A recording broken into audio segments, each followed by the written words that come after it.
We'll now move on to Parks and Recreation Department for March, and I will ask the Deputy Mayor to go down and provide the proclamation.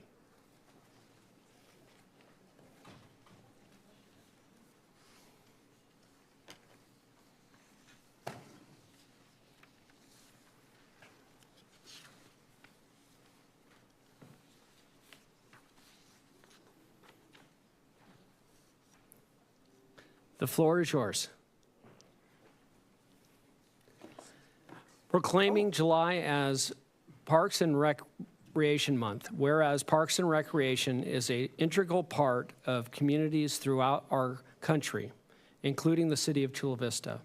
And whereas Park and Recreation provides wealth and health, improving the physical and mental health of people who live near parks.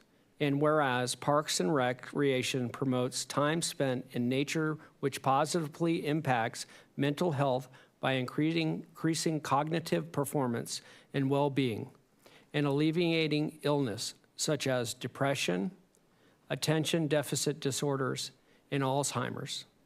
And whereas Parks and Recreation encourages physical activities by providing space for popular sports, hiking trails, swimming pools, and many other activities designed to promote active lifestyles. And whereas Parks and Recreation programming and education activities such as after-school and school break programming, youth sports, and critical childhood development. And whereas Parks and Recs is a fundamental to the environmental well-being of our community. And whereas Parks and Recs is essential and adaptable infrastructure that makes our communities resilient in the face of natural disasters and climate change. And whereas our parks and natural recreation areas ensure ecological beauty of our community and provide a place for children and adults to connect with nature and recreate outdoors. And whereas the U.S. House of Representatives has designated July as Parks and Recreation Month, and whereas the City of Chula Vista recognizes the benefits delivered from Parks and Recreation resources. Therefore, I, John McCann, 41st Mayor of the City of Chula Vista, do hereby proclaim July as Parks and Recreation Month in the City of Chula Vista. Please give them a round of applause. Thank you so much. Thank you so much, Mayor McCann. Is this on? Sorry. Yes. And members of the council, appreciate it. My name is Lisa Ruthoff, and I've been your interim Parks and Recreation Director since April, and I'm so happy that Frank Carson is here. He is going to be a great Park and Rec Director. His background in Parks and Recreation and his leadership is just going to serve you very well. So I was happy to serve, and I'm happy to let him take over. I just want to give a little bit of information about July is Parks and Recreation Month, but for nearly 40 years, and that's when I started my career, the United States has celebrated Parks and Recreation Month in July to promote building strong, vibrant, and resilient communities through the power of parks and recreation, and to recognize the more than 160,000 full-time employees and recreation professionals, along with hundreds and thousands of part-time, seasonal, and volunteers who maintain our country's local, state, and community parks.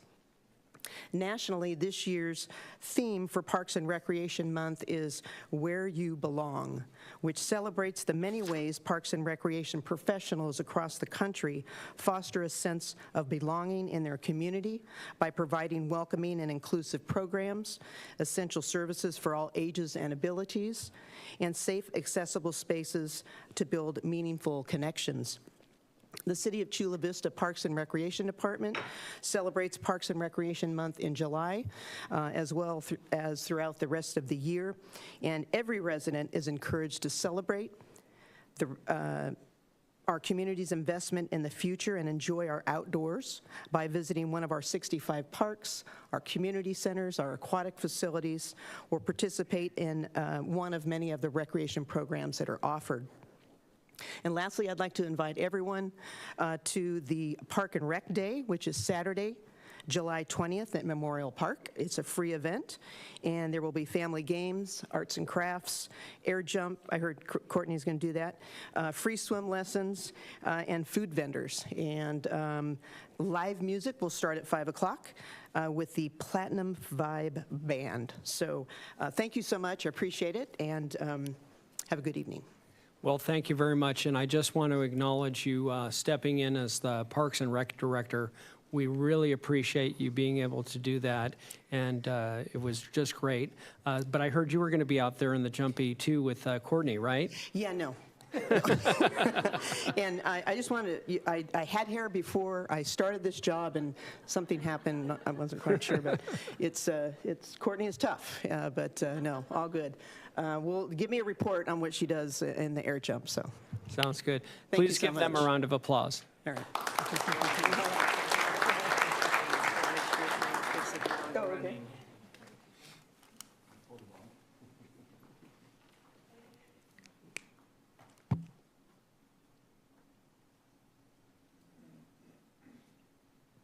Please stay for Harborside Park agenda. One of the Gotcha. parts we're working on. Okay. Thank you so much. Thank you very much. And I do need to read the following disclosure for the Housing Authority announcement. Each council member and I will receive $50 for our attendance at this Housing Authority meeting being held simultaneously with the City of Chula Vista's council meeting. This announcement is made pursuant to Government Code Section 54952.3. Thank you very much. We'll now move on to the consent calendar. On the dais, do we have any member who would like to pull any item on the consent calendar? 5.4, please. Okay, we will have item 5.4 will be pulled. And then also, I will put on the record and followed by the city attorney. We do have a couple conflicting items. On item 5.5, Member Gonzalez has a disqualification for Reso C. Myself, Mayor McCann, has a disqualification for Reso B.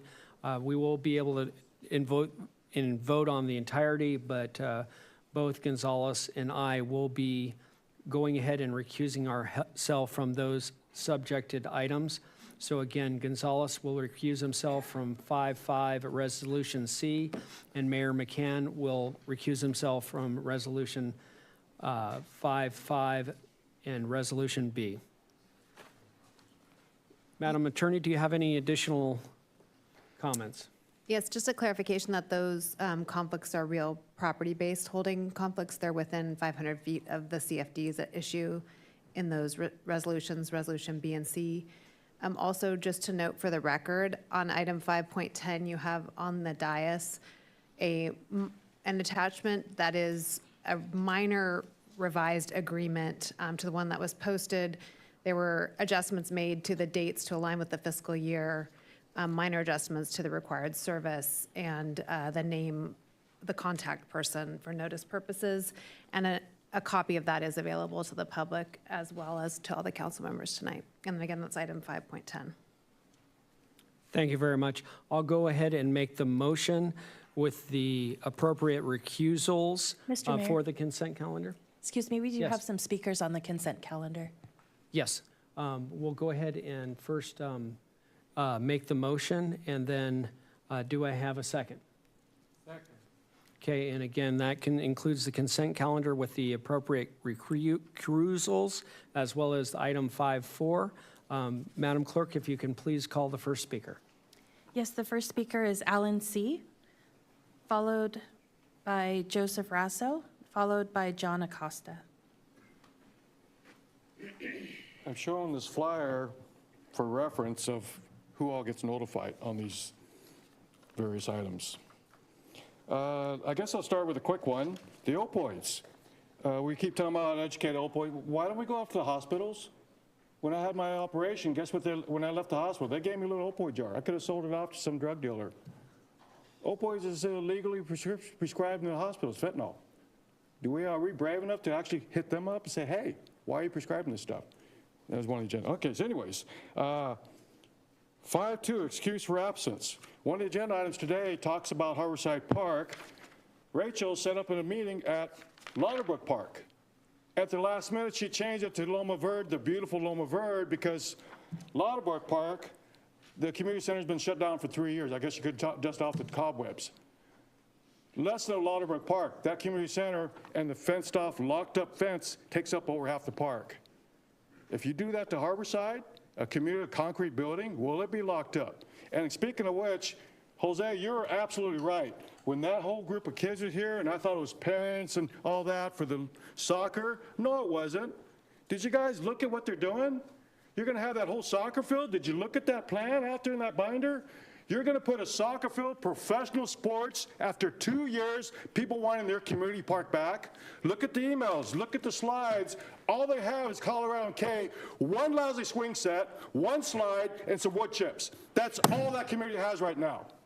And now you're gonna take their Harborside Park and give it to the pro sports teams so they can put their logo on our beautiful park? That is wrong. The people don't want that. The people want a park where they take their kids, swing sets, stuff like that, families, barbecues. Not pro sports teams coming in, cause more noise, discontent, taking away the only green space that community has. I work down there. I work as a merchant. I've told you that. There are rows and rows of apartments, lower income, middle class people living down there. They need their green space. They don't need pro sports taking it over. So please reconsider, and that should have been on the agenda item, because this whole thing with Harborside for 2 years now, and oh, by the way, look at the PowerPoint, there's homeless drug tents right across the street right now. 3 years later, it is not safe for the kids. Until you clean up the blocks and blocks, as I mentioned multiple times, take that TRICARE building, you can put them there, 200-bed shelter, and take care of these people and actually get them treatment. So stop wasting your money. How much money went to the Bayfront, to rich developers? How much money went to so-called nonprofits putting towers of homeless, affordable buildings that the homeless can never move into? You're wasting your tax money and not taking care of the people. And the whole snap here is that Harborside Park, it's a slap in the face to turn it over to a pro sports team against the working class people. Please vote no on that. Take that off the consent. I yield back. Thank you very much, Alan. Thank you very much for your comments. Just to clarify, for Harborside Park, the United States Soccer Foundation donated a field there for students and kids. So it's going to be similar to Lauterbach Park, facility like that, so kids can play on the pitch, but it is not going to be used by the professional league. It's a donation from the professional league. Thank you. Mr. Mayor, Next speaker. Yes. may I make a note to that same Yes. point? Yes. I was not in attendance at the community hearing, but my staff was, and I would just make a note of the report that my staff presented, that there was a lot of discussion about different ways to activate the park, but there was unanimous community support for this particular action, so I'm happy to support it. Thank you very much. Madam Clerk, the next speaker. The next speaker is Joseph Rasso, followed by John Acosta, followed by Sandra Hodge. I'm here on another matter. I didn't really want to talk on this, but Alan asked me to speak on this. I said, they're not going to vote on it anyway. It's in Rachel's district. They won't vote on it without her being here. That's unethical. You can't vote on something if the person representing it isn't even allowed to be here.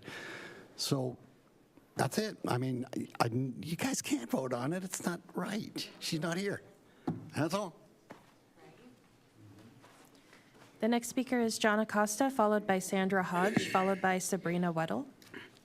First of all, as I said before, any real estate, any kind of deal or real estate that has Mr. to Costa, go be ahead and pull down mentioned the, in agenda. there you go. Thank you. Alonso should be excused, because remember, he is a real estate person. So therefore, he was appointed. It is very easy to remove him. It is you have the power to appoint him. You can have the power to remove him. Anyway, one of the things that is very concerning is one of the things that you always talk about family, you always talk about the youth, and you always talk about the working, but you always forget about the orphan seniors. You're talking about, for 75,000 for a family of 4. What about the single seniors? You leave them out. And besides, you know, a lot of benefits that people have. They say they have a amount that they receive. There's the baseline. But however, a senior spend a lot of money, not only on rent, but also medicine or caregiver, you know, to take care of some themselves. So therefore, you guys don't take into consideration on that. So therefore, you need to reevaluate the table or the rules for seniors who live by themselves. You know, ill seniors spend a lot of money taking care of themselves, and you guys don't think of that. So therefore, you need to make sure, especially, you know, for services that are provided to seniors with a fixed income. A senior with a fixed income, they don't get no other benefits except they give, you guys give yourself a raise, then it's going to increase that rent. This is going to increase everything on them. You guys don't think about the seniors. You think about yourselves. So the only thing that you have done so far, that I have seen, the only thing that has improved is your bank account. Your bank account improved because you gave yourself a raise. You gave yourself, and not thinking about the senior community. You guys need to start thinking about them. You need to say, what have you done to improve the senior community life? What have you done to take care of the senior streets? They're not able to walk because there's no sidewalks. And now you're getting ready to increase the tax again.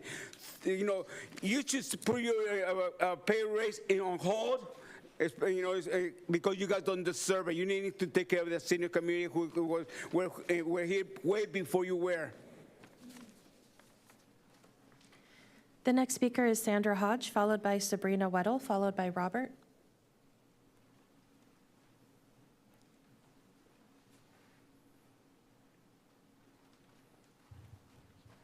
Good evening, Mayor McCann and City Council. First of all, I was really thrilled to see the proclamation given to Parks and Recreation and their particular motto, "This is where you belong."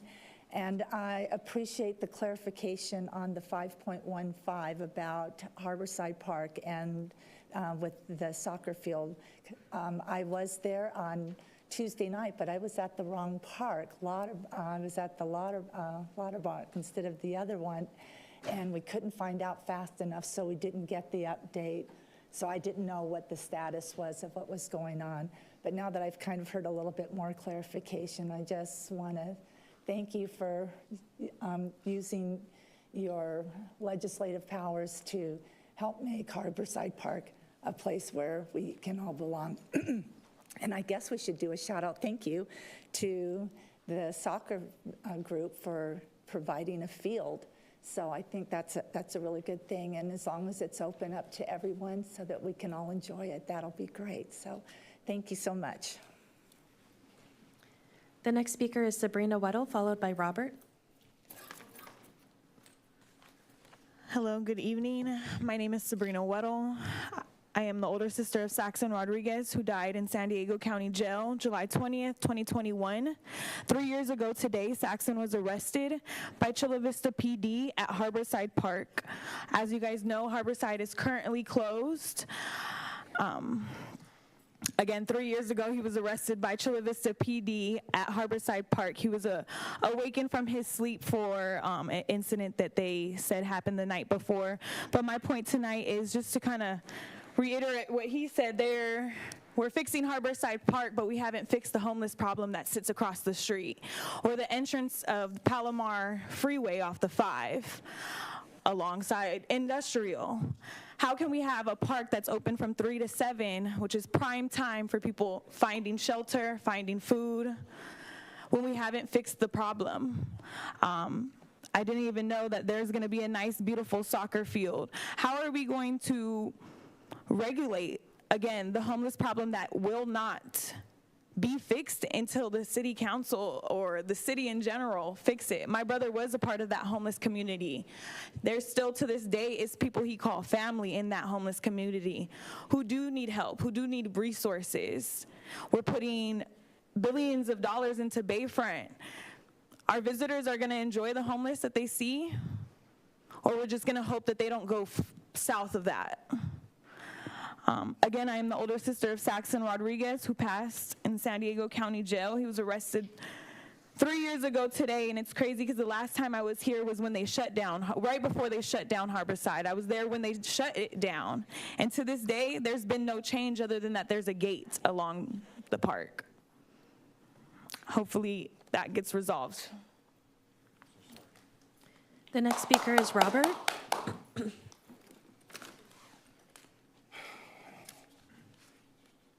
You know, it's an interesting week, right? Start off my day. I got a lot of things to do to watch over you guys, unfortunately, right? There's a councilwoman missing tonight. She'd rather be in Colorado and Denver than working on Chula Vista's problems. It's very obvious. She did have her meetings, which is interesting because the company that she works with is the one who canceled the location of the town hall or, you know, community group, community outreach, whatever you want to call it, okay? Either way, South Bay Community Services is the one that canceled the meeting and relocated the event, right, per their policy, which at the end of that meeting, which I was hoping she was going to be here tonight so I could say this in front of her, but I'm going to say it anyways, where other people need to be audited too. It's not just our government, it's who you're giving our money to that needs to be audited just the same, right? There's going to be a lot of items coming up tonight that I'm going to have public comment on because, for one, I'm here to protect our rights, right? I'm here to also enforce them when they're being abused. I shouldn't walk in here and need to be searched just to talk to you guys. I come in here all the time, and I expect a little bit of respect. You know, I'm sitting here working and helping you guys for free. And I'm targeted. Trust me. It's disappointing. So I do not appreciate the excused absence when this is the only meeting this month. Do you know how many board meetings have been canceled? What is everyone doing? Nothing?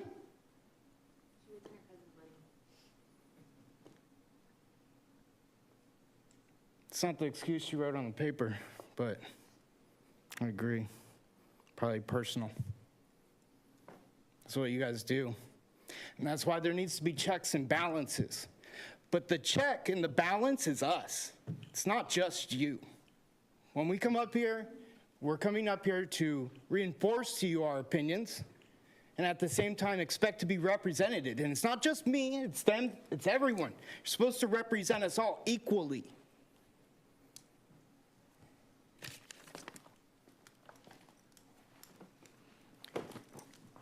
That concludes the public comments this evening, and there are no e-comments on the consent calendar. Okay. We have a motion and a second for the consent calendar. If you could please read the heading. Item 5.1 is approval of the minutes dated June 25th, 2024. Item 5.2 is approval of a motion to read only the title and waive the reading of the text of all resolutions and ordinances at this meeting. Item 5.3 is the approval of an excused absence from Councilmember Moreno for tonight's meeting, July 16th, 2024. Item 5.4 has been pulled. Item 5.5A is resolution of the City Council of the City of Chula Vista levying special taxes to be collected to pay the costs of facilities and services for community facilities districts 97-1, 97-3, 98-1, 98-2, 98-3, 99-1, 99-2, 2000-1, 2001-1, 2001-2, 07-I, 08-I, 08-M, 09-M, 11-M, 12-I, 12-M, 13-I, 14-M, 14-M2, 16-I, 17-I, 18-M, and 19-M within the City of Chula Vista, and designating the Director of Finance to file a list of taxes to be levied on each parcel with the county auditor each year. Item 5.5B is resolution of the City Council of the City of Chula Vista levying special taxes to be collected to pay the costs of facilities and services for community facilities districts 06-I and 07-M within the city of Chula Vista and designating the Director of Finance to file a list of taxes to be levied on each parcel with the county auditor each year. Item 5.5C is a resolution of the City Council of the City of Chula Vista levying special taxes to be collected to pay the costs of facilities and services for Community Facilities Districts 97-2 and 13-M within the City of Chula Vista and designating the Director of Finance to file a list of taxes to be levied on each parcel with the county auditor each year. Item 5.6 is resolution of the City Council of the City of Chula Vista approving an agreement between the city and GAFCON PMCM LLC for prevailing wage consulting services. Item 5.7 is resolution of the City Council of the City of Chula Vista accepting funds from the California Governor's Office of Emergency Services for the Coverdell Forensic Science Improvement Program and amending the fiscal year 2024-25 budget to appropriate funds therefore. Four-fifths vote required. Item 5.8 is a resolution of the City Council of the City of Chula Vista accepting funds from the U.S. Department of Homeland Security for Operation Stone Garden, amending the fiscal year 2024-25 budget and appropriating funds therefore. Four-fifths vote required. Item 5.9 is resolution of the City Council of the City of Chula Vista approving an agreement with the Department of Alcohol Beverage Control, accepting grant funds and appropriating funds therefore. Four-fifths vote required. Item 5.10 is resolution of the City Council of the City of Chula Vista approving an agreement with McAllister Institute for Treatment and Education, Inc. to provide opioid remediation services. Item 5.11A is resolution of the City Council of the City of Chula Vista amending the classification plan and compensation schedule to reflect the addition of position titles and salary adjustments for certain classifications and amending the authorized position count in the police department.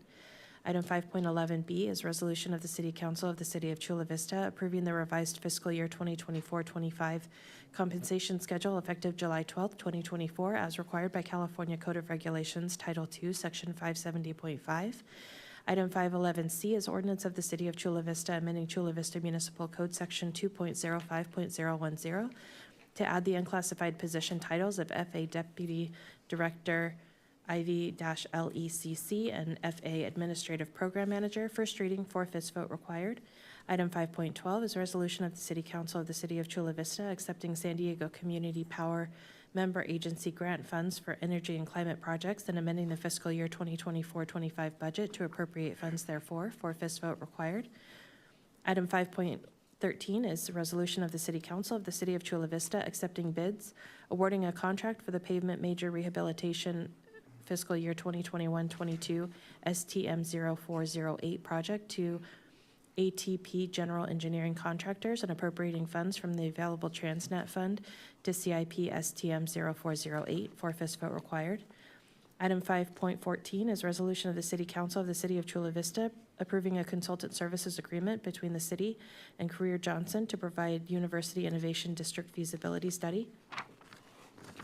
And item 5.15 is resolution of the City Council of the City of Chula Vista, 1, approving a mini-pitch program grant agreement with the United States Soccer Foundation, Inc., 2, amending the fiscal year 2024-25 capital improvement budget by amending CIP project PRK 0344 Harborside Park renovations and appropriating funds therefore, and 3, amending the Measure P infrastructure facilities and equipment expenditure plan to allocate additional funds in unallocated revenue. Four-fifths vote required. End of consent. Point of order. I think before you make a mistake, I think the city attorney will tell you you can't vote on 5.15 without the representative here. Yeah, City Attorney, actually it's 5.9, and it is a grant accepting money from the U.S.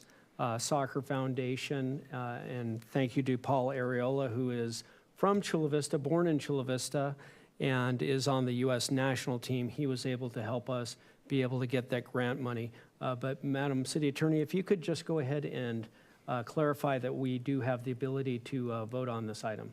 Sure, the city itself is actually accepting the grant and appropriating the funds, so it would be appropriate for the City Council to vote tonight as long as a quorum is present to vote on that item. Thank you very much. Please vote.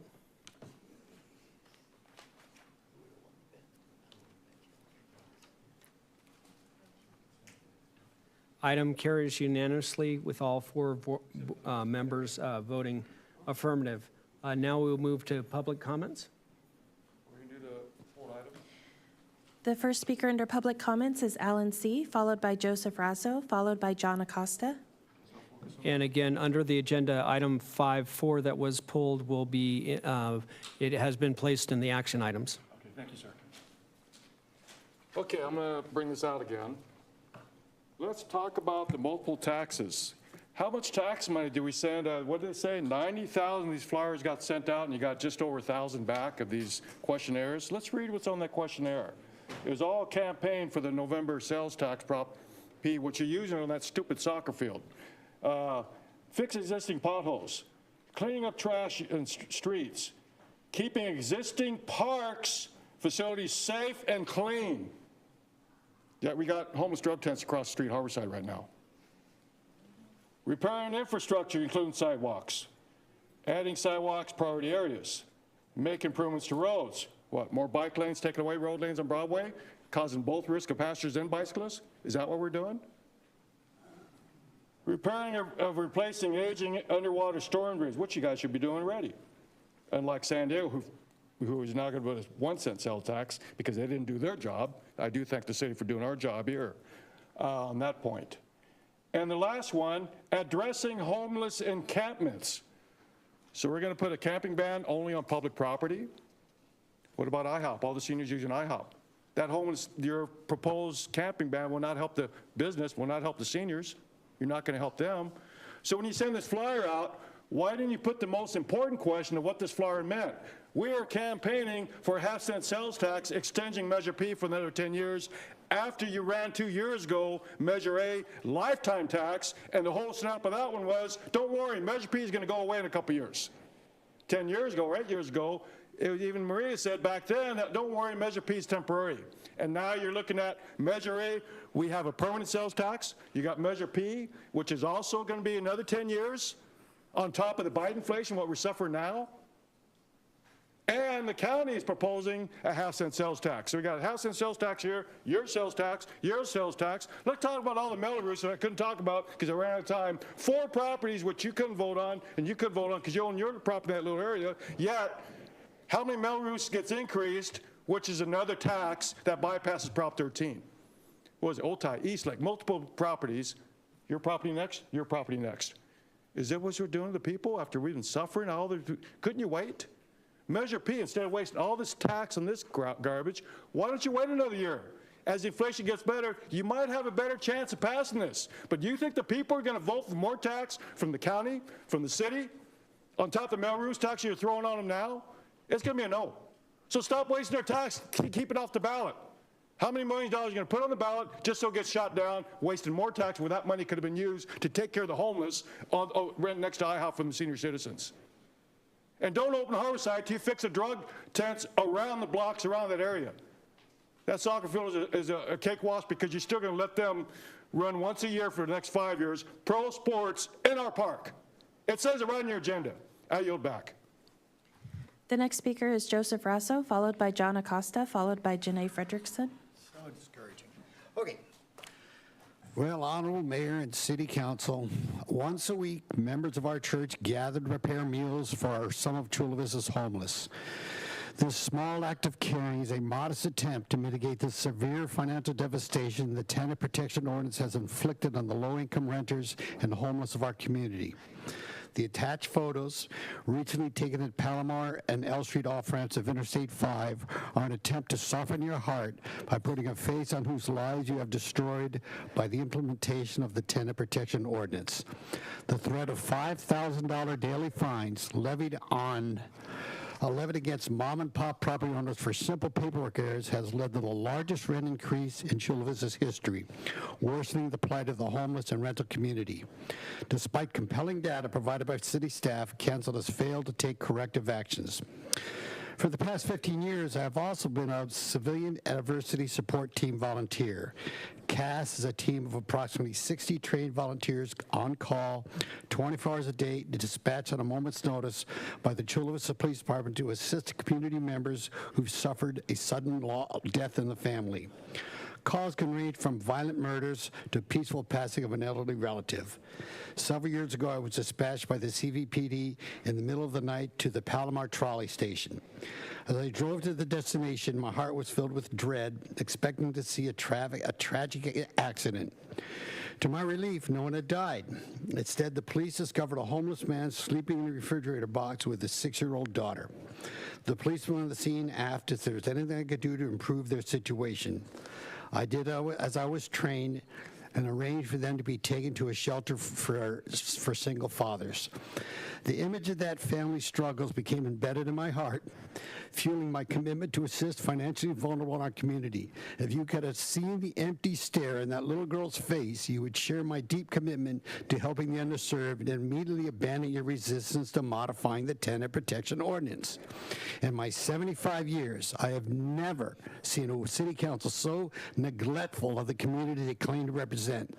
The data clearly shows the Tenant Protection Ordinance has placed an immense burden on the low-income renters and the homeless, yet there's been no effort to address this dire issue. There is a practical solution that exists that would, I can't read this anymore. You guys know what's going on. You got this TPO that's destroying people. You're just on the streets. It's a tenant protection ordinance forcing landlords to raise the rent. Stop it. That's all I'm asking. If somebody makes a mistake in paperwork, tell them to fix it. Don't just fine them $5,000. The next speaker is John Acosta, followed by Janae Frederickson, followed by Daryl Jett. Like I said before, you guys are causing the homeless situation by raising taxes. The landlords, the owners, they have to raise prices and the rent simply to cover the taxes. One other thing that's very important for you all to know that, like I mentioned before, you should remove Alonso because he is a real estate licensed agent. And he was actually pushing the EDU situation. So therefore, that's a reason why you should remove him. You have the power to remove him. Don't hesitate to remove him. He does not represent, he's not doing good.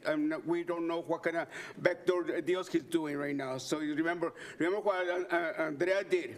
He's doing the same thing, except this is thing with real estate. So you have the power. All you have to do is just remove him. You don't have to. Nobody voted for him because Andrea picked him. He placed him, and you guys voted for him. You guys could remove him.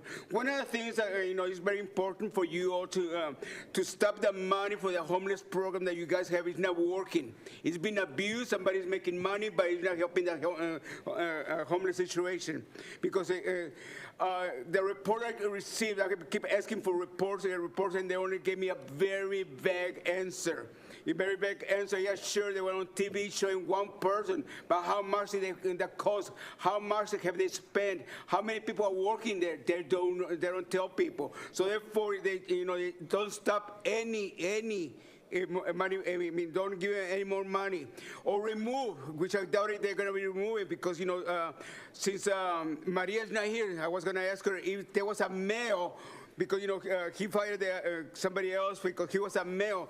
But since it's a female, is that the only reason she doesn't remove him? She fired somebody, which the city being sued for gender discrimination because she said you're not fit anymore. And according to the paper, it's because of gender discrimination. So therefore, you need to do something. One other thing that's very important, because I only got 20 seconds. Why is it that American flag flying in front is the smallest flag? It's the smallest flag in all the flags that you have in there. If you don't have enough money, I'll pay for it. I'll donate. But then again, you gave yourself a raise. You should have enough money to get a bigger flag. You should be shame on you guys putting the smallest flag in the pole. So therefore, like I say, if you need a bigger flag, I'll donate for you. Let me know. The next speaker is Janae Frederickson, followed by Daryl Jett, followed by Sandra Hodge. Okay, I really need you guys to stop playing hot potato with me when I have questions. I did the community workshop. They upheld their end. Officer Pace is my best friend. Poor Chief P got yelled at me an awful lot. The only people that can answer my question is the city attorney and that blonde lady. How is it okay that the captain, someone who was captain of the Chula Vista Police Department, is allowed to go from that to being the VP of the drone company that we use. If anyone's confused, let me read this article. And like I said, my friends from the CVPD, this isn't about you guys. These are only people I don't like. Don retired from Chula Vista Police Department in 2022 after over 25 years in law enforcement. Don has worked various assignments, including SWAT Patrol, Watch Commander, Professional Standards Lieutenant, Jail Commander, Dispatch Manager, and UAS Manager, which is drones, until his promotion to captain. As a police captain, Don oversaw operations consisting of the 911 Police Communication Center technology, the city jail, the Professional Standards Unit, and UAS operations. Drones. He managed the Chula Vista Police Department's UAS drones program, including the drone as first responder for 3 years, and is active in the UAS community. So how do I know that he didn't bring my business to them? How do we know that they're not all in our business right now? He has 25 years of my business, and now he has it up there. So how did I'm like that? I'm genuinely trying to understand, how does that work? Like, that's why I said don't pass the buck. The police did their part. The only one that can answer my questions are you guys and that blonde lady. She signed my little thing, but she's been running from me since April. So how does that work?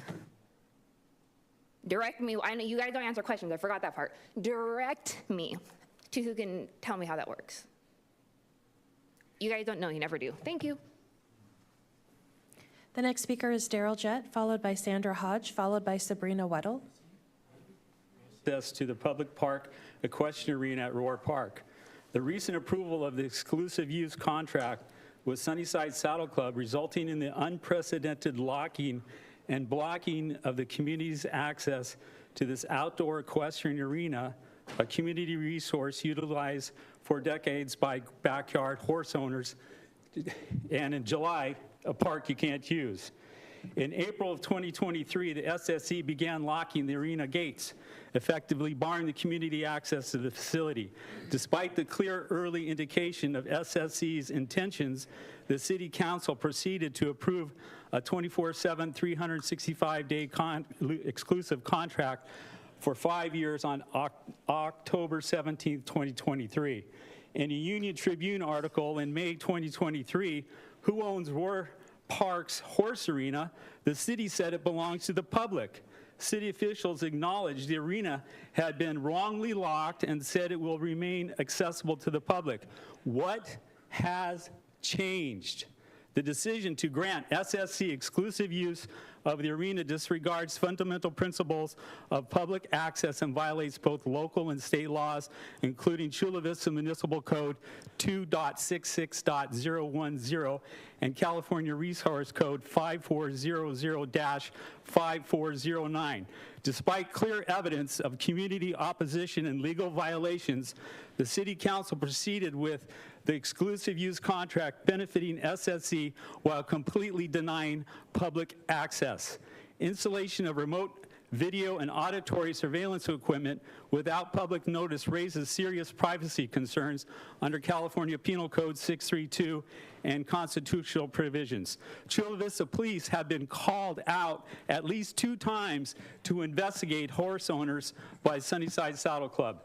President of the Sweetwater Valley Civic Association, Judy Tieber's endorsement of this agreement at the City Council meeting October 17, 23, despite her role in both Civic Association and as the owner of Mount Miguel Stables, home of Sunnyside Saddle Club members, underscores potential conflicts of interest. Her support and that of other officials, including City Manager Maria Cascavorian, Mayor John McCann, and defending this contract over public access at public parklands is deeply concerning.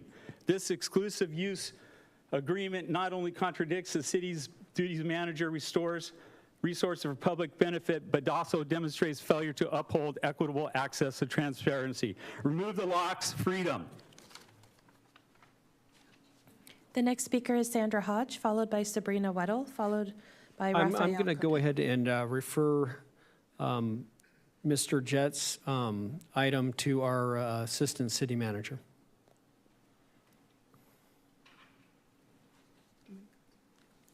Thank you, Mayor. So we did just want to note for the record that it is the city's understanding that membership is available to the public, to Sunnyside Saddle Club for a nominal annual fee, and there is no residency requirement to participate in the club.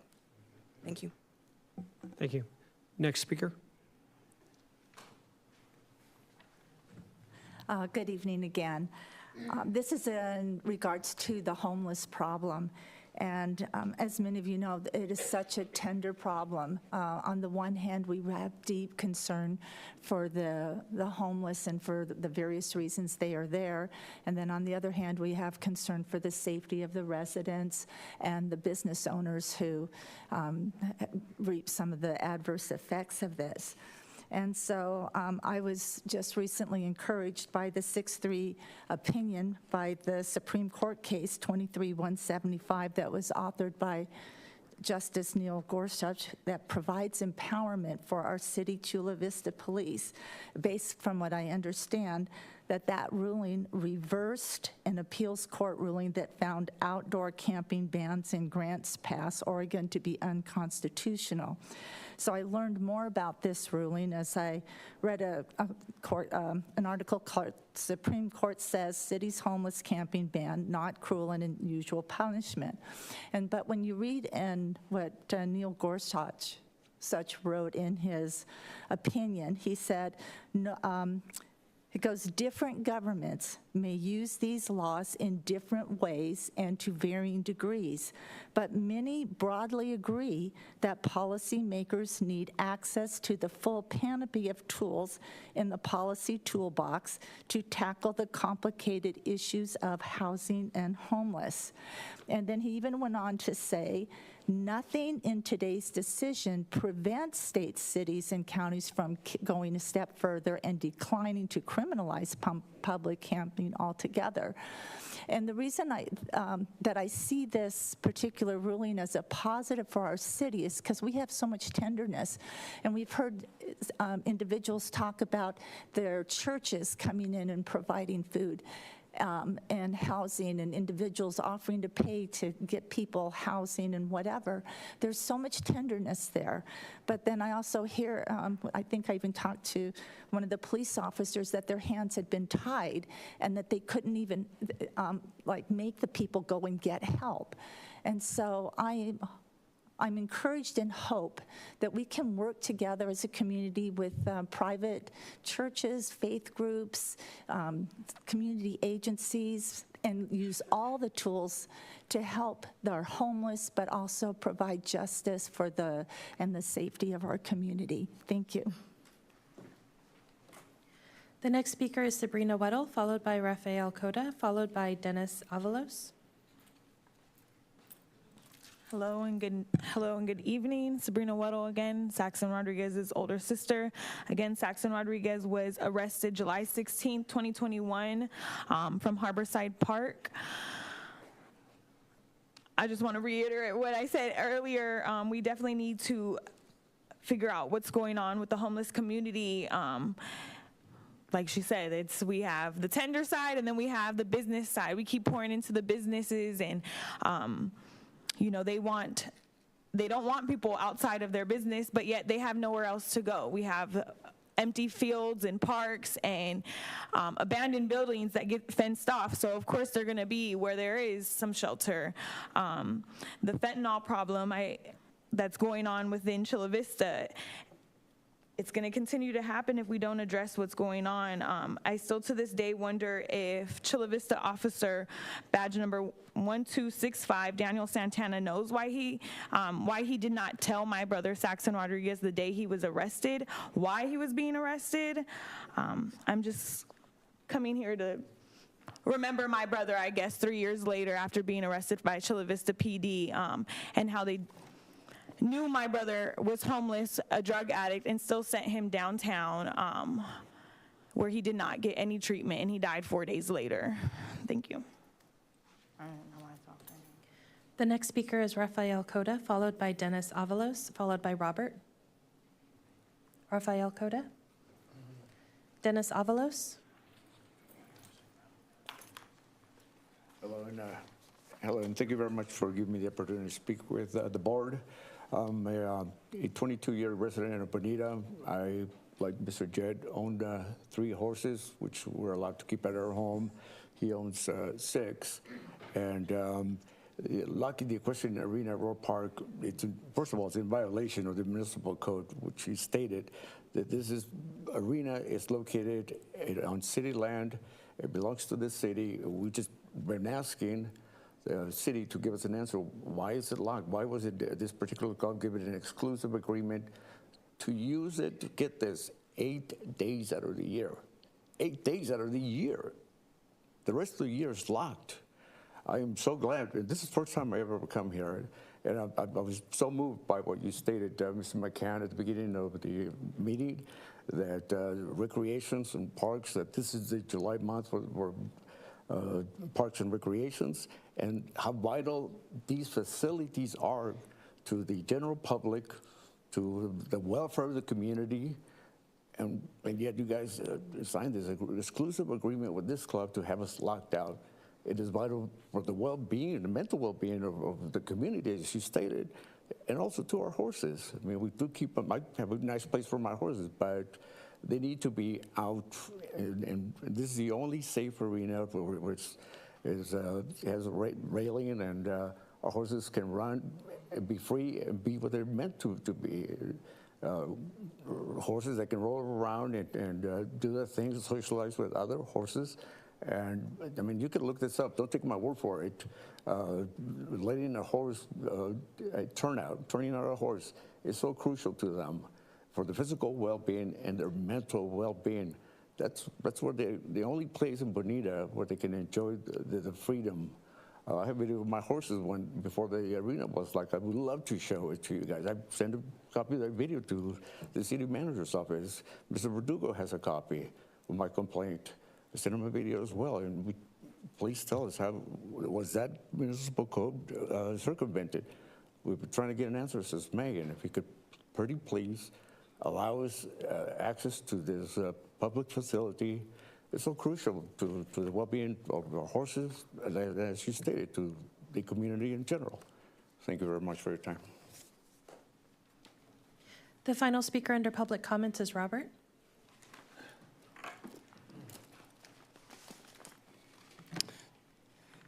Hello, everybody. So, it's funny, though. As the news guy, I'm trying to help these people get their word out, right? I know about what's going on, right? I listen to these people. The difference is I don't see you guys listening to us,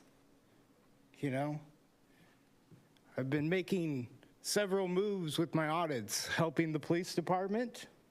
A little shout out to them. Right? Putting in my community service to make sure the public's aware of meetings, that the papers are up. But yet, I should read this quote from your own staff paper about the housing authority in the successor to the former agency, right? Well, guess what? The Housing and Homeless Advisory Commission didn't even get to talk about this. So if you guys make note that the public wasn't even allowed to put their opinion on this. How do I know this? Because I go to all the meetings, you guys. You forget that, don't you?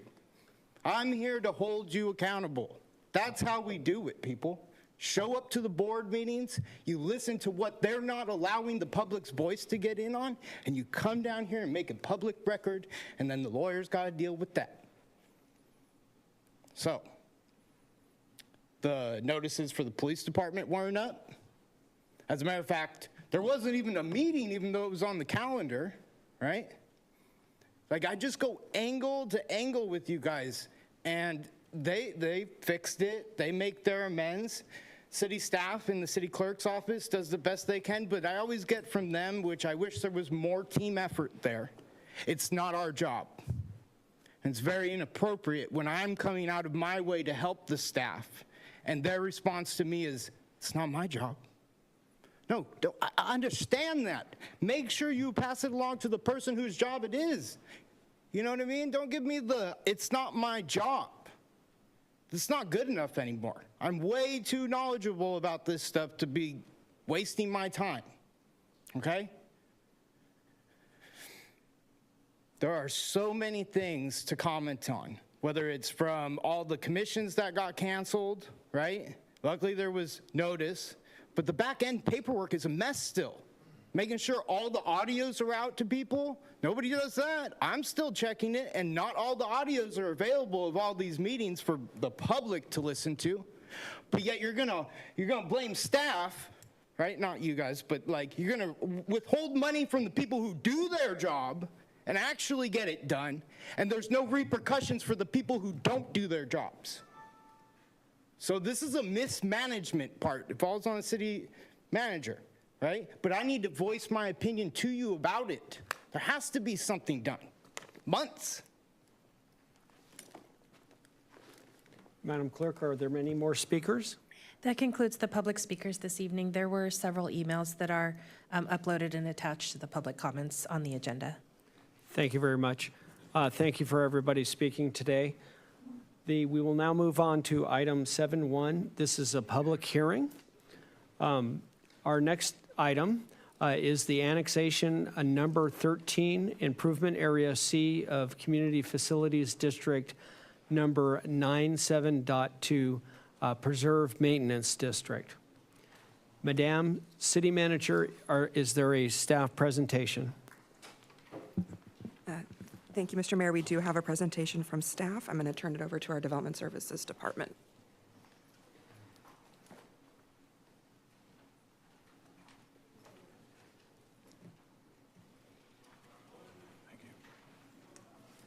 Good evening, Mayor McCann and members of the City Council. I'm Scott Barker, a transportation engineer with the city's Development Services Department. This item is for the proposed annexation of Otay Ranch Village 8 East into Community Facilities District, or CFD, number 97-2, which is a special tax district established by the city in 1998 under the Melrose Act of 1982.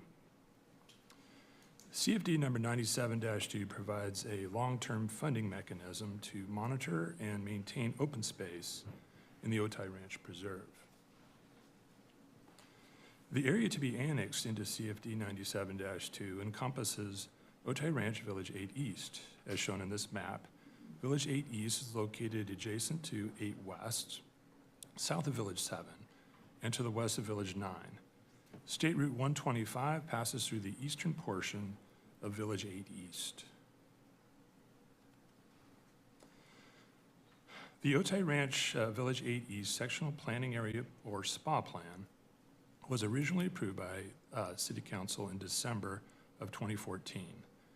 An amendment to the SPA plan was adopted in May 2024. The project covers 572.9 acres and includes 3,276 multifamily residences. Otay Ranch Village 8 East tentative map condition 61 requires the applicant to annex the property into CFD number 97-2, and the applicant formally requested the city to commence annexation proceedings in June of 2023. On May 28, 2024, the City Council adopted a resolution of intention for the proposed annexation. The project would be the 13th annexation into CFD number 97-2. Tonight's actions, including resolutions and a public hearing, would complete the annexation process. This is the boundary map for annexation number 13, which was approved by City Council in May and recorded at the San Diego County Recorder's Office in June. The process for levying special taxes is specified in the rate and method of apportionment of special tax, Community Facilities District number 97-2, annexation number 13, approved by City Council on May 28, 2024. The special tax is collected to fund preserve operation and maintenance activities and resource monitoring activities within the Otay Ranch Preserve. The maximum special tax for both activities and for all land use categories is presented in this table. The maximum special tax for residential uses would be approximately 2 cents per square foot. The maximum special tax for other uses is levied per acre. On May 28, 2024, this council started the annexation process by adopting a resolution to declare its intention to authorize annexation number 13, adopting a proposed boundary map, and authorizing the levy of a special tax, which is set forth in the rate and method of apportionment. It also set a public hearing date for today, July 16, 2024. The public hearing was duly noticed. Enacting a tax in California requires an election. Unless the land lying within the annexation area is occupied by registered voters, the voters in the special tax election are the landowners. The election for the special tax has been completed and the ballot has been returned by the landowner to the city clerk. The next steps in the CFD process are for the city council to conduct a public hearing, canvass the ballots received by the city clerk, and declare the results of the election. Staff's recommendation is for the approval of the following resolutions. Resolution A, to authorize the submittal of the levy of special taxes to qualified electors, and Resolution B, to declare the results of the special election and to add annexation number 13 to CFD number 97-2, Improvement Area C. This concludes staff's presentation, and we're available for questions. Thank you very much for those presentation. Do I have any members on the city council here that have a question? Again, please keep it to a question, no statements or specific support or denial, depending upon your comments, just questions. Member Gonzalez. Thank you for the presentation. I was hoping that you might, just in general, broad layman terms, speak to what public and private benefits are funded by CFD implementation taxes. Yes, sir.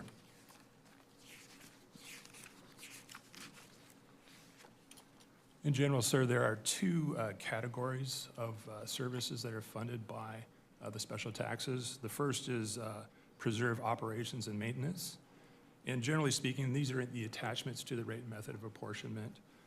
But maintenance activities include the development, implementation, and ongoing provision of programs to maintain, operate, and manage preserve habitat values through cultivation, irrigation, trimming, spraying, fertilizing, and/or treatment of disease or injury, removal of trimmings, rubbish, debris, and other solid waste, maintenance of trails, removal and control of exotic plants, and control of cowbirds through trapping. There's other items. Is that sufficient, or you want me to keep going? I think that's very helpful. Thank you. And my follow-up question is just for clarification. This was originally set up in 1998, but this assessment methodology, the rate, what it's going to be used for, was previously approved just the same year, correct?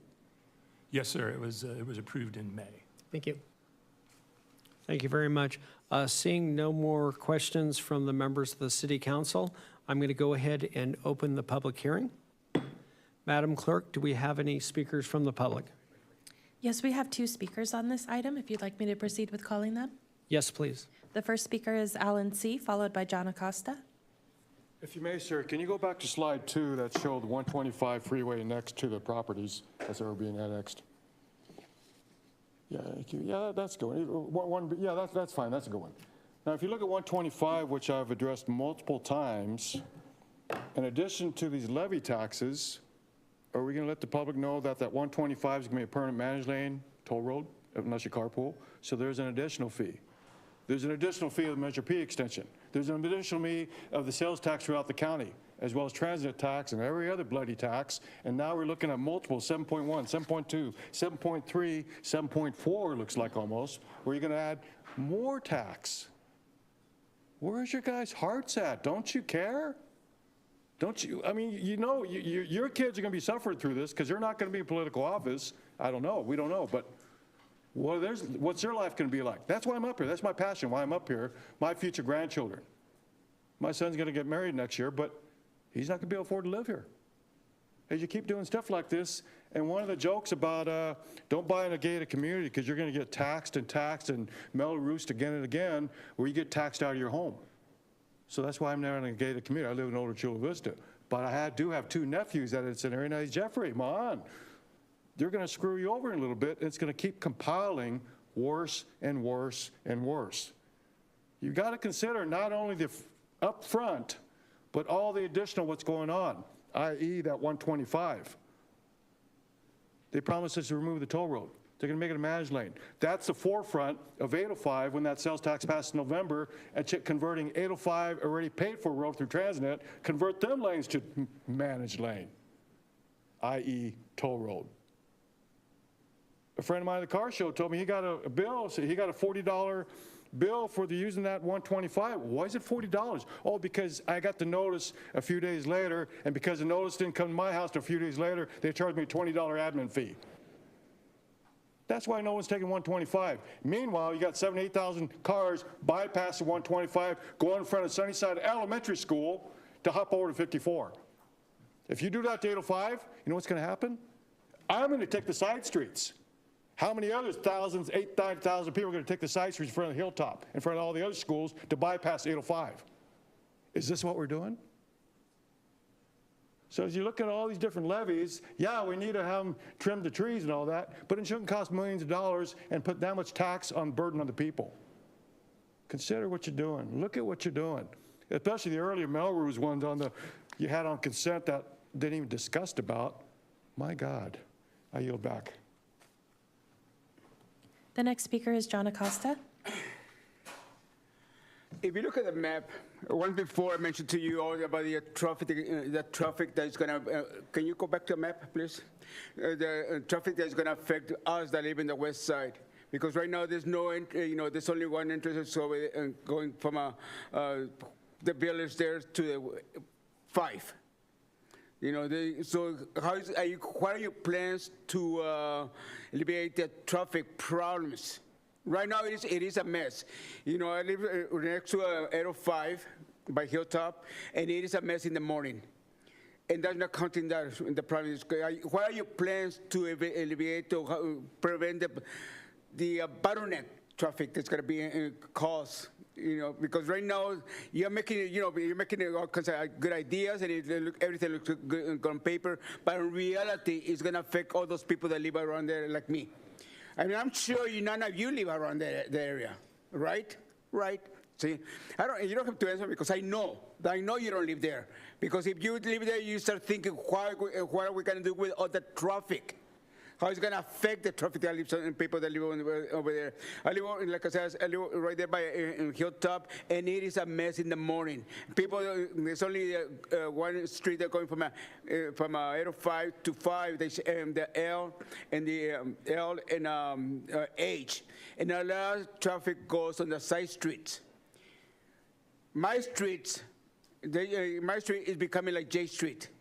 J Street is becoming like Hilltop. I mean, like H Street, like L Street. So before you start coming up with those ideas, you need to figure out what are you going to do to prevent the bottleneck on the traffic. Are there any plans for maybe the trolley to go up there?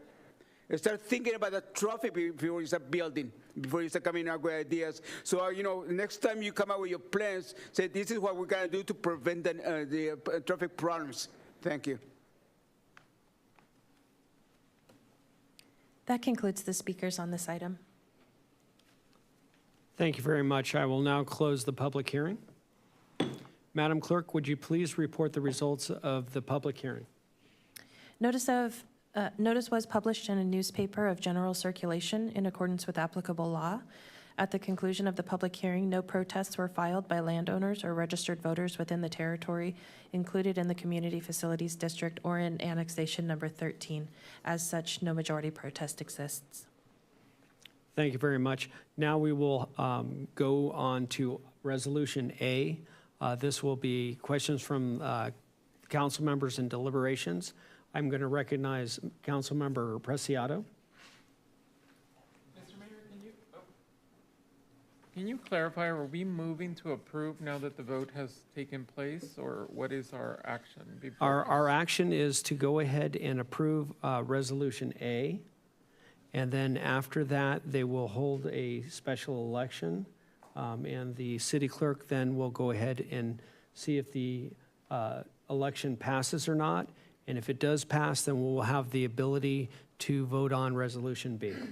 So I'd like to move approval of Resolution A as presented and have comments if I can get a second. Sure, I will second that, and go ahead and move forward with your comments. So I've sat here intently listening to some of the input from the public related to how our east side development continues to make progress. And it is critical for us to understand that this is the mechanism that's available for property owners or the developers that are in this area to begin to move forward with the approved plan development of this area. And so while I appreciate concerns over taxation, concerns over fees, concerns over, I wouldn't expect, for example, the residents of West Chula Vista to be funding the development of this private property. In fact, my anticipation is that those people interested in becoming residents there and ultimately apply to own some of these properties or rent some of these properties will do so after the properties are developed, and only do so after these kinds of mechanisms that we're approving are made available so that this project can actually work. And so I think there's a lot of freedom in what we discuss and describe here, that we know that in Southern California, particularly in this community, if we're going to see development in these areas, they're going to have to occur through this process. And as it relates to the 125, I know that all of us on the council, as far as I can tell, are working to remove the toll and are working to do so in such a way that it doesn't continue past the specific month in 2027 that the financial instruments that are being paid for with the toll will mature. And so I just wanted to point that out because while I appreciate no one being interested in paying any taxes, I would dare to say that many of the great things about Chula Vista result from the fact that we as a community have agreed to support each other in seeing development, in seeing new schools, in seeing new parks, and seeing new things. And so I think it's a good bargain. And for those people who are interested in living in that part of the community, I just hope they have the highest quality community their resources can afford. Thank you. Thank you very much. Member Chavez? First of all, I want to congratulate everyone who worked on this project and for this specific, very specific explanation. I do want to mention that the 125, that is our bread and butter at Sandag. You've seen this, everyone who's paid close attention and followed the meetings. We haven't, given up 1 inch of fighting for the removal of these tolls and questioning every step of the funding and the many issues that have been happening with the tolls and with just the investigations that are going on. We do hope that by 2027, the latest, or maybe 2029, it's removed completely. We're fighting a good fight on that, and I do want to mention, I have one question before we move on. How much do we expect to pay due to the special tax? How much do we expect the average resident to pay due to the special tax?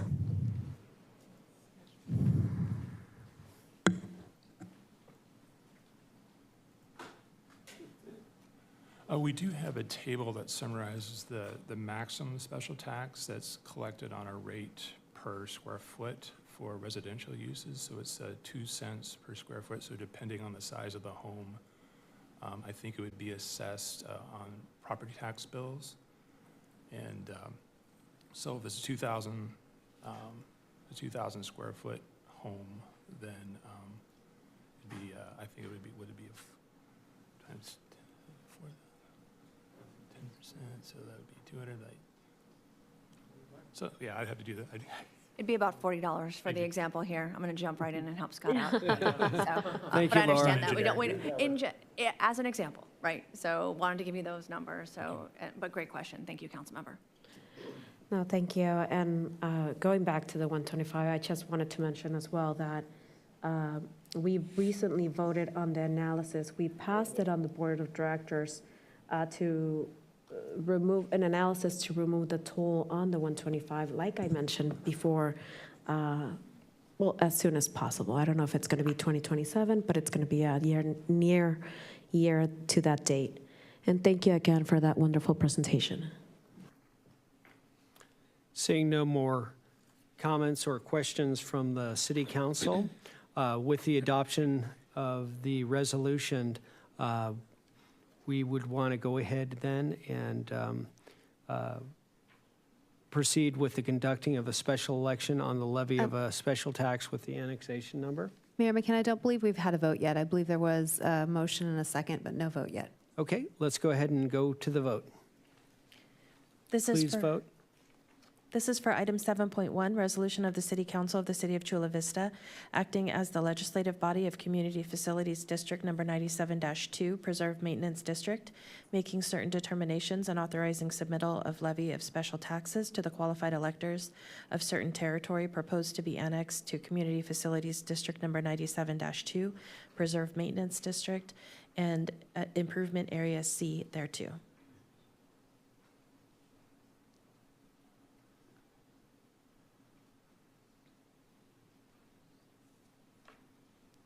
Resolution A passes unanimously. Madam Clerk, do you agree that to hold a special election? Thank you, Mr. Mayor. Yes, I do agree to hold the special election.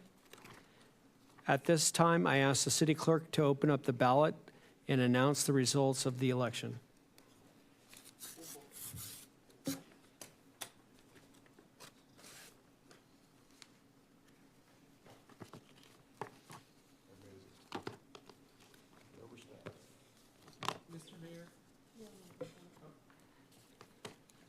Mr. Mayor, Yes. I hate to interrupt, but can you explain to the public who the qualified electors are for this particular ballot, even though we've introduced that already? Yes, they're the current property owners. So if you have one property owner, it would only be one vote, or if you have multiple property owners, it would be one vote per property owner. And then, Madam Clerk, how many property owners do we have that are voting? There's one property owner entitled to cast 174 votes. How many were notified? And the proposition passes. Proposition passes. Every member, to our understanding, was notified, and I think it's essentially one property owner that owns all 174 pieces of property there. Correct? Yes, that's correct. Yes, Member Preciado. I just want to make sure that the public understands that these are part of a development process and that the interested property owners are inherently involved in this process. There's no missed announcements, there's no missed communication, nobody got a letter. They are the interested party bringing this forward so that their development can proceed. And it is not, I'm not a property owner. The property owners are the development group that's moving with this project. And so I just wanted to clarify for the public, Mr. Mayor, that all interested parties with a financial interest, with everything at stake today, are participating in this election, and that's what the clerk is reporting. Thank you, Mr. Mayor. Thank you very much. And again, 100% of those who are eligible to vote have voted. We will now move on to the adoption of Resolution B. The city now may consider the motion. I will go ahead and make the motion to adopt Resolution B. Do I have a second? Second. We have a motion and a second. Any last-minute questions from the council? Seeing none, Madam Clerk, if you could please read the text. Item 7.1B is resolution of the City Council of the City of Chula Vista, acting in its capacity as the legislative body of Community Facilities District Number 97-2, Preserve Maintenance District, declaring the results of a special election in that territory designated as Community Facilities District Number 97-2, Preserve Maintenance District, Improvement Area C, Annexation Number 13, and adding such territory to such improvement area. Please vote.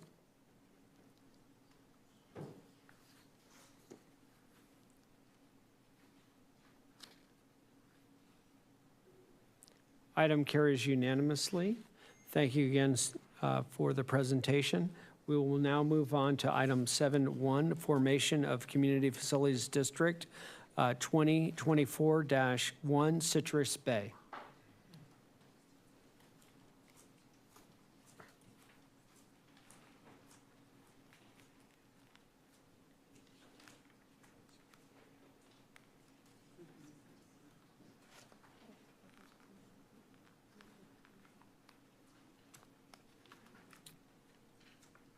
Madam City Manager, the floor is yours.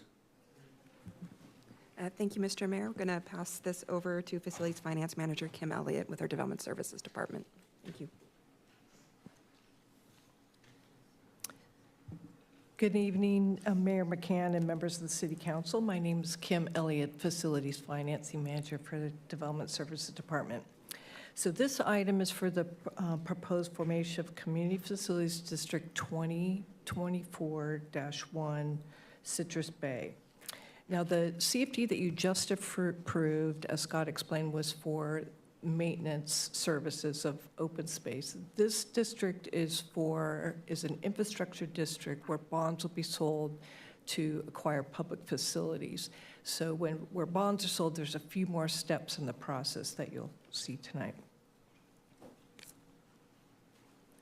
The CFD 2024-1 boundaries encompass the Citrus Bay project located at 565 Broadway, which is the former Sears site adjacent to the City of Chula Vista Center shopping mall. The project is bounded by 8th Street to the north and I Street to the south. This aerial photo still shows the Sears building, which has since been demolished, and development has started on the site. The Citrus Bay project includes 244 market-rate townhomes on a 12.6-acre site. A tentative map was approved in January 2023, and a final map recorded in February 2024. This is a rendering of some of the residences and the community pool. The developer of this project is CWC Broadway CV 256. LLC, which is an affiliated entity of Cal West, who is a local real estate development company. The townhomes will be constructed in 29 buildings configured as 5, 6, or 16 units per building. These are renderings of the 3 building types. The building permits are currently under review and are anticipated to be issued in late August, and they will commence construction immediately thereafter in September. The project is required to construct a 1/2-acre, highly amenitized public park. The developer has entered into a park construction agreement with the city and is required to complete construction of the park prior to the issuance of the building permit containing the 192nd unit. In addition to providing the turnkey public park, the developer is also required to pay park acquisition and development fees to fulfill its obligation under the city's Parklands and Public Facilities Ordinance. The project is also required to pay standard development impact fees, or DIFs, and the developer requested formation of the CFD and the subsequent issuance of bonds to finance the acquisition of the public park and public facilities that will be constructed with the DIFs. The particular DIFs proposed to be financed by the CFD are the Public Facilities Development Impact Fee, which we call PIF-DIF, Park Acquisition and Development Fees that we also call PAD fees, and sewer capacity fees. The estimated cost of the park is just over $2 million. The total cost of the facilities and fees to be financed by the CFD totals approximately $6.5 million. This is the boundary map for CFD 2024-1, which was approved by the City Council in June.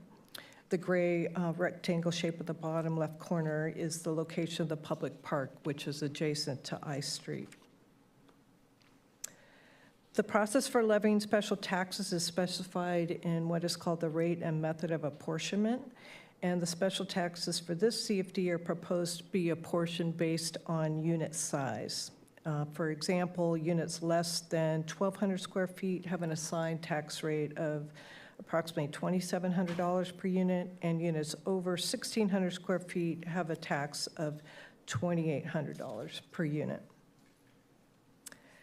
The City Council initiated proceedings for the formation of this district on June 11th, 2024 by adopting a resolution of intention, the boundary map, the rate and method of apportionment, and set a public hearing date of today, July 16th, 2024, which was properly noticed by our city clerk. Enacting any tax in California requires an election. The underlying unless the land lying within the annexation area is occupied by registered voters, the voters in the special election are the landowners. The election for the special tax has been completed and the ballot has been returned by the landowner to the city clerk.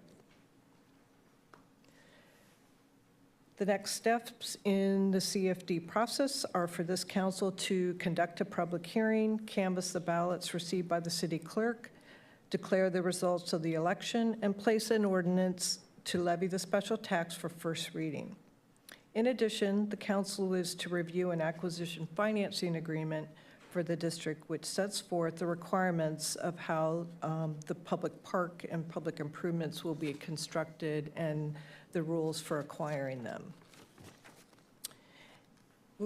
As I mentioned, this is an infrastructure district, which we also sometimes call a bonded CFD. So as I mentioned, it includes more steps, and future steps will include selection of an underwriter who will sell the bonds, selection of a trustee who will manage all the bond proceeds, and we will also be hiring an appraiser to make sure that there's adequate land value before the bonds are sold. Council will ultimately approve the sale of the bonds for the district at the appropriate time, so we will be coming back to you with that.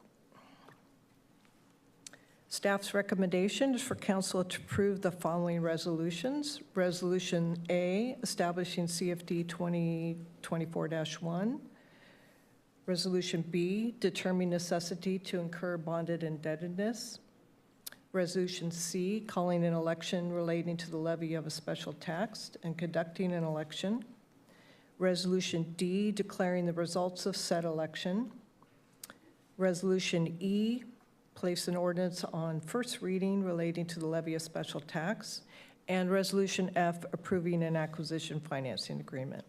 This concludes staff's presentation, and we are available to answer questions. Thank you very much. Do we have any questions from the City Council? I see none. At this time, I'm going to go ahead and, on this public hearing for consideration, the formation of the Community Facilities District number 2021, Citrus Bay. Madam Clerk, has the notice of this hearing been given in accordance with the Mello-Roos Act? Yes, notice was mailed to the property owner on July 1st, 2024, and published in the newspaper with at least 7 days prior to the date of the public hearing in accordance with the Mello-Roos Act. Thank you. The public hearing is now officially opened, and we will receive any and hear any comments, questions, or protests. Madam Clerk, have there been any written protests been received? No written protests have been received. Are there any persons wishing to speak on this matter? Yes, we do have 2 speakers on this item, Alan C., followed by Robert. Do you mind pulling up I think it's the second or third slide would show the Google Map overhead view of the Sears building and all that? Yeah, that one there. Yeah, if you look around there, there's a bunch of single-family homes, single-level homes. We sent this flyer out over 90,000 residents to promote your tax. How many of them residents around that area were notified through a simple flyer, letter, or something? Yes, you notified the developer. Thank you for that. Now I understand this election is by the people actually initially affected as developer. I get that now. But in honesty, transparency, how many homes around this properties that you're putting this 2 or 3 level apartments in, how many of them were notified? I mean, you told 90,000 people here for your tax promotion, even though you didn't say tax, but why don't, instead of the 500-foot area, why don't we notify people actually affected? Wouldn't that be the right thing to do, sir? Okay, if you don't mind going forward a couple slides where it shows the proposed apartments. Yeah, one more pass that one. Yeah, thank you so much. Okay, I guess these are the proposed height limits. It looks like 3-story, including that garage on the bottom. So 2 points of question, which has been addressed. Will there be enough parking for all the residents there? Because the seniors deserve parking as well as everybody else, because you're putting the seniors live next to a noisy mall. So I think that's kind of heartless, but then, yeah, you do got to find property somewhere. But will they all have parking? Will that 3 level be the limit? Because again, right next to that are single family homes all the way down, single level homes all the way down, right across the street. And yet you didn't notify any of them. So can we do the right thing when you do issue these permits that yes, do not exceed these height limits? I think 2 levels should be the limit. You got single level homes here, and they're only allowed 2 level at the most. Why should them guys be like this? As you did on K and 3rd. Think about them homes. That should never happen again, please. That can never happen again. People 70 years live in them homes, investment, lifetime, and memories, and then have a 7-story structure next to them. Please don't let that happen here, because literally right across the street, you got single level homes all the way down, working class neighborhood. And it might be a good thing, but I do question why would you force seniors to live next to them? I still kind of quandary that one. I yield back. The next speaker is Robert.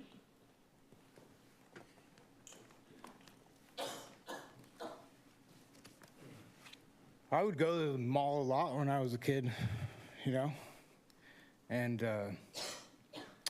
wasn't like a retirement home. It was full of kids.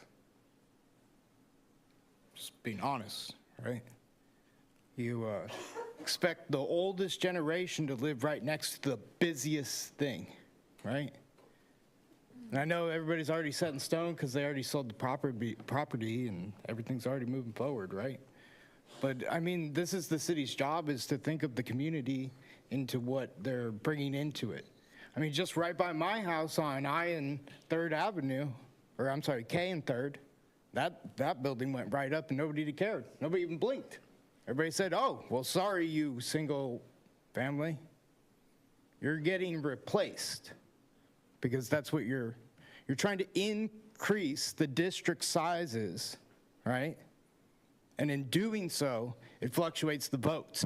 You guys can say, we had this election.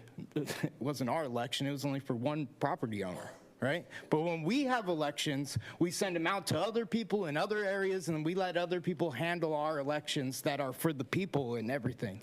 But yeah, you're gonna handle that election in-house to keep it cheap. You know, there's many angles that come from this, right? And a lot of this had to do in 2020 when you guys kicked us all out, told us we couldn't come in without our mask. You know? So how could you get a fair voice during that time if we were potentially removed? But I do appreciate trying to show some imagery so it's not misleading people. But is that what it is? You know, I could show you an image of a 1-story building and then build a 5-story one. That doesn't mean that's what it is, and I know that to be true too. You know, I wish everything that was shown was real, but sometimes people just lie to us and expect us to just not say anything at the end of the day. So, I personally don't agree with the pricing, right? Like, you guys impose this new tax and then it raises rents, and then all the elderly home, whatever you want to call it, if it's like 25% of it, not 100% of it, right? It's just raising the rents for everybody. You know, there's policy that could be adjusted to make things more affordable. And you have to learn to combat the federal government being able to print as much money as they can by making our property valuable, right? And that doesn't mean building giant structures. That means increasing the profit of the stakeholders here already.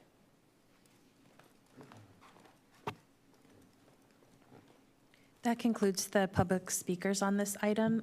There are no e-comments, although there was one email received yesterday that was posted online and distributed to the council. Thank you very much. Madam Clerk has a report regarding the public facilities to be provided for and within the CFD been received. We have received a copy of such report, and the report is made a part of the record of this public hearing. Are there any persons registered to vote within the territory of the proposed CFD? The County of San Diego Registrar of Voters has certified that there are no registered voters within the territory of the proposed CFD. Have the owners of all taxable property in the Community Facilities District number 2024-1 consented to holding the special elections on July 16th, 2024, immediately following the public hearing? Yes, all owners have consented to holding the special election immediately following this public hearing. Madam Clerk, do you concur that the special elections may be held on July 16th, 2024, immediately following this public hearing? Yes, the special elections may be held immediately following this public hearing. Thank you, Madam Clerk. At this time, I will close the public hearing.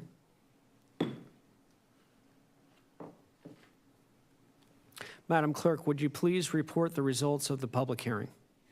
Thank you. Notice was published in a newspaper of general circulation in accordance with applicable law. At the conclusion of the public hearing, no protests were filed by landowners within the territory included in the Community Facilities District. As such, no majority protest exists. Thank you very much. I will now lead in the council members' questions and deliberations. Member Preciado? Thank you, Mr. Mayor. If the process is similar, I'd like to move approval of A, establishing CFD 2024-1 Citrus Bay, and if I get a second, I'd like to make some comments. Just a clarification, the city council will, after we ask questions, will consider a little different. It's going to be Resolution A, a resolution approving the formation of the CFD. Resolution B, a resolution determining the necessity to incur bonded indebtedness. And Resolution C, a resolution calling a special election for the district. So if you want to make a motion again for Resolution A, B, and C, you can go ahead, Member Preciado. So moved, Mr. Mayor. And we have a second again from Member Chavez, if you can please concur with that. Yes, we'd have a second with that concurrence. I just wanted to make a couple comments because this really is I believe, a special opportunity for the citizens in Chula Vista. This is entry-level home ownership.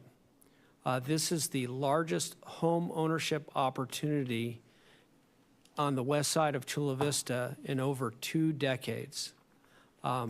There had been a lot of ideas of potentially what this may have been. They talked about high-rise apartments, different things like that.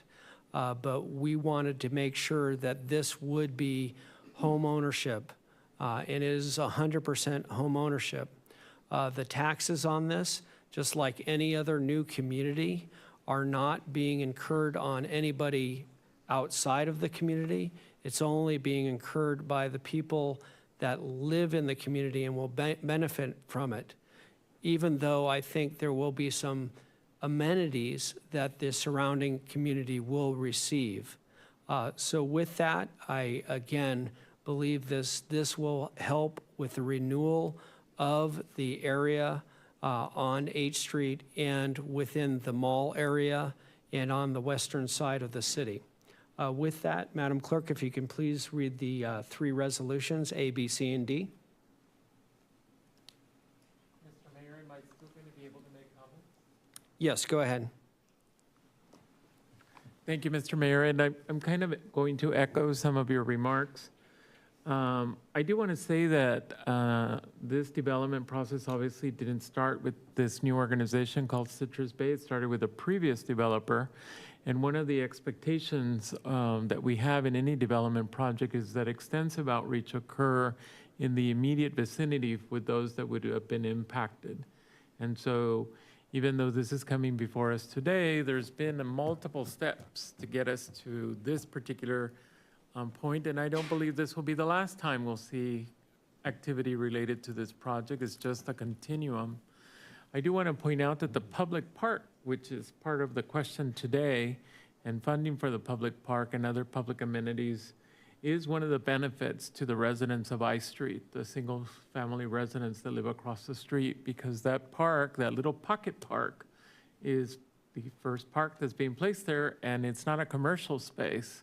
So in the past, the access to, shall we say, open space has been commercialized, right? You could go to the movies or you could go to the shopping center and go walking, but this is an actual public park. And there's, in a kind of tandem or parallel mechanism, there is outreach underway to invite the public to participate in the development of the park.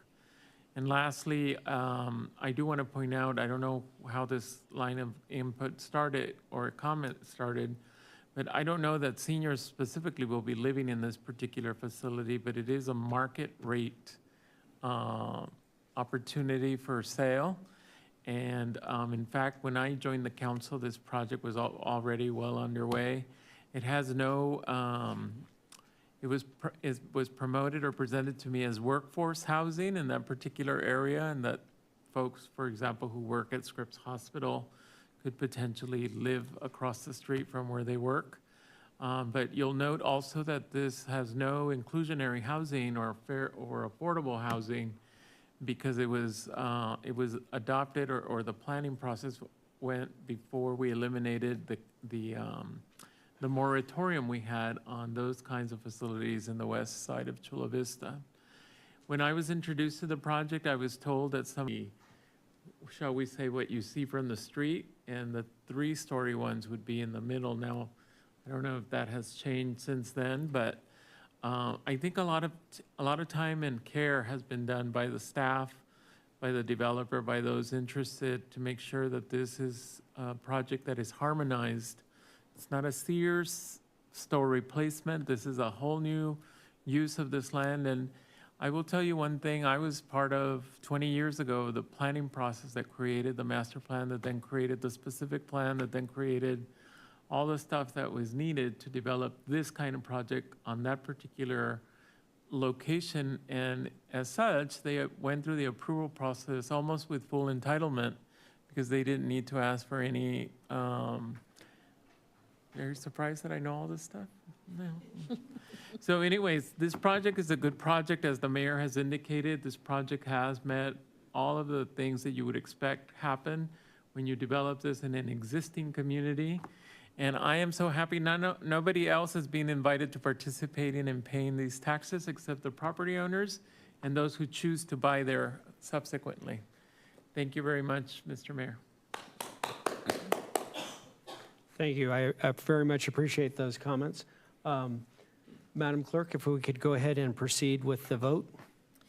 This is item 7.2A, resolution of the City Council of the City of Chula Vista establishing Community Facilities District number 2024-1, Citrus Bay of the City of Chula Vista, County of San Diego, State of California, and the boundaries thereof.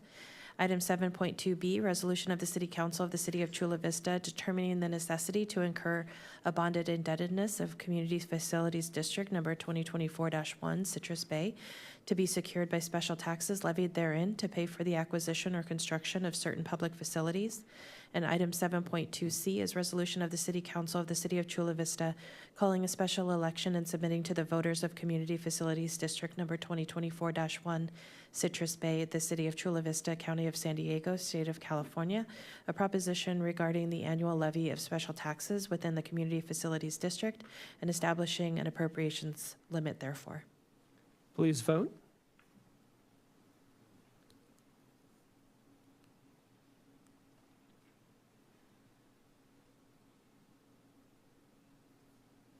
Item carries unanimously. With the adoption of the resolutions, may we now proceed with conducting the special election? Madam Clerk, do you agree to hold the special election? Yes, I agree to hold the special election.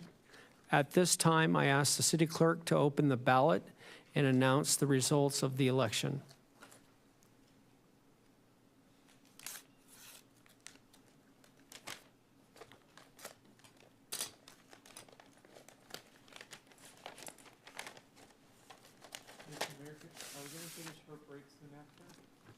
Yes, I was planning after we completed item 7.2 that we would take a break.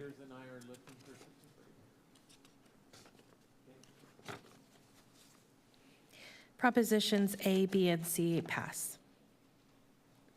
Thank you very much. The council may now consider a motion for Resolution D.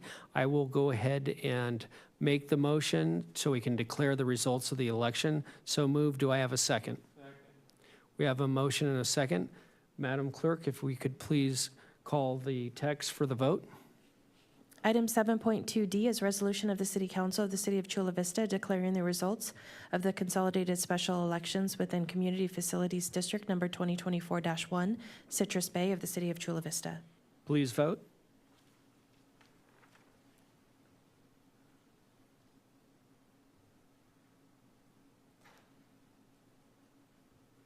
Item carries unanimously. Now we will move on to Resolution E.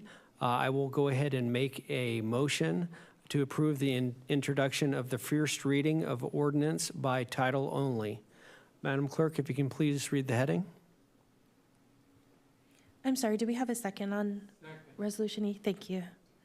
This is item 7.2E, ordinance of the City of Chula Vista acting as the legislative body of Community Facilities District number 2024-1, Citrus Bay of the City of Chula Vista, authorizing the levy of special taxes in such Community Facilities District. First reading. Please vote.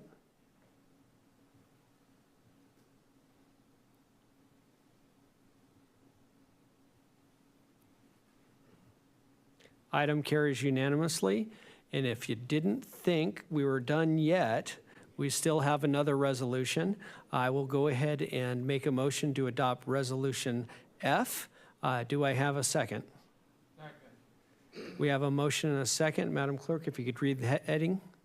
Item 7.2F is resolution of the City Council of the City of Chula Vista approving an acquisition financing agreement relating to Community Facilities District number 2024-1, Citrus Bay, and authorizing related actions. Please vote.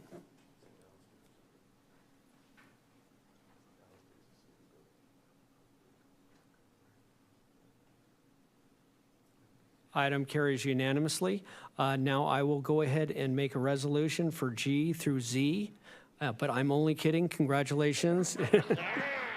Hey, I actually got a laugh. That's pretty good. Congratulations on passing that. I really appreciate Kim, everybody for doing that. Again, this is a great property, and being able to use these financial tools will allow it to become an even better project. So thank you very much. Thank you for everybody here on this project. We are now going to take a 10-minute recess. We will come back and re-adjourn at 7 o'clock to make sure everybody can take a break. Carolina, can I just show you this? Sure.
I'm going to go ahead and reconvene the July 16th, 2024 meeting of the City Council. We are now going to be able to move on to item 7.3. This will be a public hearing. This is the TEFRA hearing. Madam Clerk, or Madam City Manager. I'll answer to anything. So I'm going to hand this over to our housing manager, Brian Warwick, and our Housing and Homeless Services Department. Thank you. Thank you. The floor is yours, Brian. Good evening, Honorable Mayor and City Council. So this is a TEFRA hearing for Otay Ranch Apartments, also known as Encelia at Costa Vera. Just to give a quick overview of the project, it was developed by, this is a fully built out project that was just recently completed, built by Meta Housing Corporation in Village 8 West. It's 175 units. Affordable to low and very low income households. It's a mix of 1, 2, and 3 bedroom units, and there's also commercial space, community rooms, amenities, dog park, tot lot, et cetera. And it's leased up and fully occupied currently. And this project was built with tax-exempt bonds, which is a debt financing tool for affordable housing. It's an attractive form of investment to investors because they're not taxed on the income, the interest income from the investment. And as a result, developers can finance projects at slightly lower interest rates, usually about 1% or in that ballpark, 1% less than the going interest rate. For a $30 million bond, that adds up. The debt is repaid to bondholders from revenue. The Housing Authority is the bond issuer, but it's kind of just acting as a pass-through. And then these types of deals are regulated through the Tax Equity and Fiscal Responsibility Act of 1982, also known as TEFRA. And pursuant to the TEFRA requirements, a hearing is required for any issuance of tax-exempt bonds, and the public has to be given an opportunity to provide comment on the action. For this TEFRA, we're not considering issuing any new bonds, but they're restructuring the deal in connection with the conversion to permanent financing.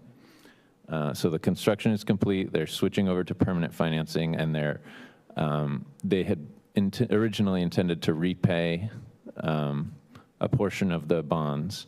So a portion of the bonds were expected to mature.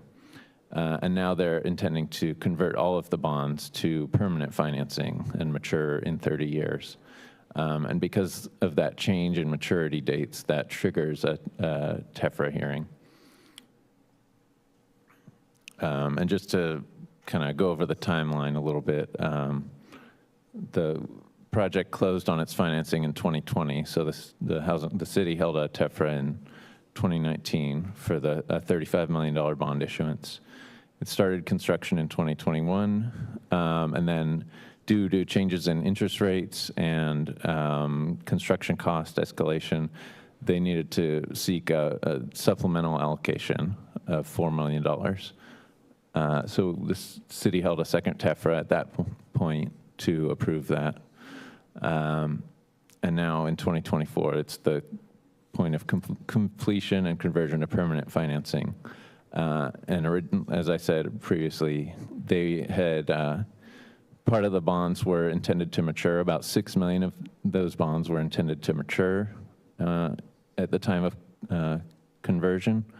And now instead they're extending that out to the full maturity date of 2052. So hopefully that all made sense. It's a complicated topic, and it took me about 30 conversations to understand. We have Bradley Neal with Stradling, Yucca, Carlson, and Routh in attendance. He's our bond counsel for this project. And we also have a representative from Meta Housing Corporation, the developer, if you have any questions. Thank you. Thank you very much. Do we have any questions on the dais? Member Gonzalez. Thank you for the presentation. I understand that it was a pretty minor change that made it necessary in the first place to have this TEFRA hearing in order to proceed with the bond financing. And I'm also pretty clear on the role of the city just as a pass-through agent in order for the bond financing to happen. But I think an interesting or worthwhile point to clarify for residents who often wonder at the nature of the target tenants, because we're building almost exclusively for low-income, very low-income households at this point. There's not a lot of funds out there for moderate income that we're supposed to be trying to build for. So just help me confirm that the nature of the tax-exempt bonds is what makes it necessary to have 100% low income for the tenants. Well, the nature of the overall financing of the project is what makes it affordable to low and very low income households. So in this case, it's a mix of federal and state funds? Yeah, it's tax credits and tax exempt bonds. And I can't remember if there's other funding sources. I can defer now. The representative from Meta is shaking her head no. So tax credits and tax exempt bonds. Okay. And in that case, there's no wiggle room there to include moderate income as right. Tax credits are a highly competitive funding source, and to secure those credits, you typically have to commit to being 100% affordable. Great. And I do understand, and I've been to this project. It is a well-built project, and so I'm happy to support this. In fact, if you're looking for a motion, I'd be happy to make one. Thank you very much. What I'm going to need to do, though, is we'll do questions from the dais here. I need to open the public hearing, do public comment, and then we'll look for a motion after that. Member Preciado? Did you want to? No, I did Okay. have a question. I was just trying to understand the inquiry from Councilman Gonzalez, but I think I got it at the end. Okay, great. I'm going to go ahead now and open the public hearing. Madam Clerk, are there any speakers for this item? Yes, we do have two speakers on this item. The first is Alan C., followed by Robert. Hey, just a point of, I just want to say we got the best clerk service. She printed me up that soccer thing that's going to destroy the Harborside Park. I appreciate that. Do you mind going back to the previous slide, sir? Yeah, you look at $35 million. Why are we getting to the real estate business with my tax money, your tax money? $35 million out of our taxes for real estate service? I understand it's for low income. If you don't mind going to the slide you were on before, the last slide. It looks, no, I'm sorry, the end slide. Yeah, that one, the picture. It looks like beautiful apartments, but two questions should be asked. Two very important questions. How much is the rent?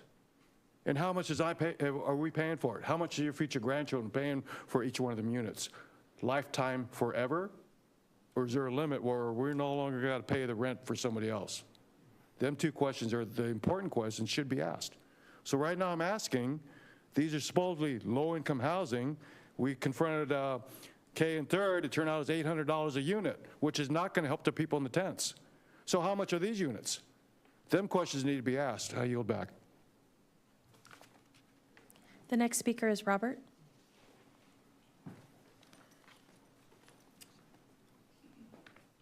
So this is the item that I was telling you about where it says staff attempted to hold a special meeting of the Housing and Homeless Advisory Commission in order to consider the item. The meeting was scheduled for June 26, but was canceled due to lack of quorum. A rescheduled meeting was arranged for July 10th, but was canceled due again. So that's what I'm telling you. Sometimes there has to be the other boards involved, and this specifically has it on the staff report that they didn't talk about it with the board. So moving forward with this without the community's input for the people that you put there, right? We didn't put those people there. You guys did. And I only look to speak out for them because I don't see any of them here today, you know, and And I mean, for as much as they want to have their meetings, they're not having them. And it's delaying city business on top of it, right? And I understand you guys have the duty to do it with or without them. I'm saying to consider with them more than just leaving them out of it. And I like to cover it so that way people in the community could also know what the board members are speaking of.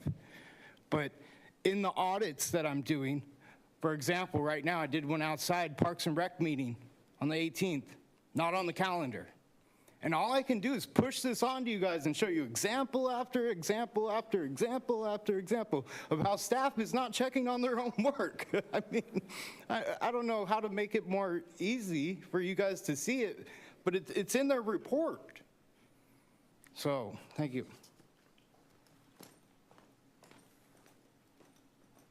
That concludes the public speakers on this item, and there are no e-comments. Thank you very much. I will now go ahead and close the public hearing. And again, I know we unfortunately weren't able to get a quorum multiple times on the Housing Commission. But again, I think we need to be able to move forward with this item. Member Preciado? Thank you, Mr. Mayor. I just, I appreciated some of the comments in the public hearing, but I think we need to clarify. I think we as a city, as the local municipality, have a role to play in this process, but I think we're mixing what we're looking at here. Can you clarify, I wonder if staff can clarify, this is a financial instrument that is used by private investors to being, I guess, induced or incentivized to participate in the development of low-income housing. Is that correct? Yeah, that's correct. And so we provide, as a matter of process and policy, for Code of Era, let's say there were 3,000 units done and about 10% of them had to be of this kind of inclusionary program or affordable housing program. And so the developer who decided to participate in offering this asset at Code of Era used the opportunity of the public financing, but I just want to be clear, it's not actually using public tax dollars, it's using lower interest rates that occur because you don't pay taxes, you don't pay income taxes in the same way that you do. Can you clarify that? Can anyone clarify that? Yes, I can attempt, but I think it would be better explained by our bond counsel. Okay. Come up here and go ahead and state your name and testify. Good evening, Council and Mayor. My name is Brad Neal. I'm with Stradling, Yaka, Carlson, Routh, and I'm bond counsel to the City of Chula Vista and the Housing Authority on this matter. That's correct. So when you see $35 million in tax-exempt bonds, you know, up on the screen, what that means is that the bonds have been, in this case, it's a promissory note, and the note is purchased by Citibank, a private investor. The $35 million is provided by Citibank, and no city or housing authority money is pledged to the repayment of that note. It is the revenues that are generated by the project itself that are pledged to the repayment of the note. So what Citibank and the developer get through this process and the interest on the note being tax exempt is they get a lower interest rate due to the fact that the income generated, the interest generated by the promissory note is tax exempt for federal tax purposes and California state tax purposes. Thank you. I think what you just described actually clarifies whether or not public tax dollars are being used for this. In fact, no public tax dollars correct. have been used. And can you confirm that we as a municipality are involved because the project is being developed within our boundaries? You are the conduit issuer of this promissory note. Conduit meaning none of your money is pledged to the repayment of the promissory note.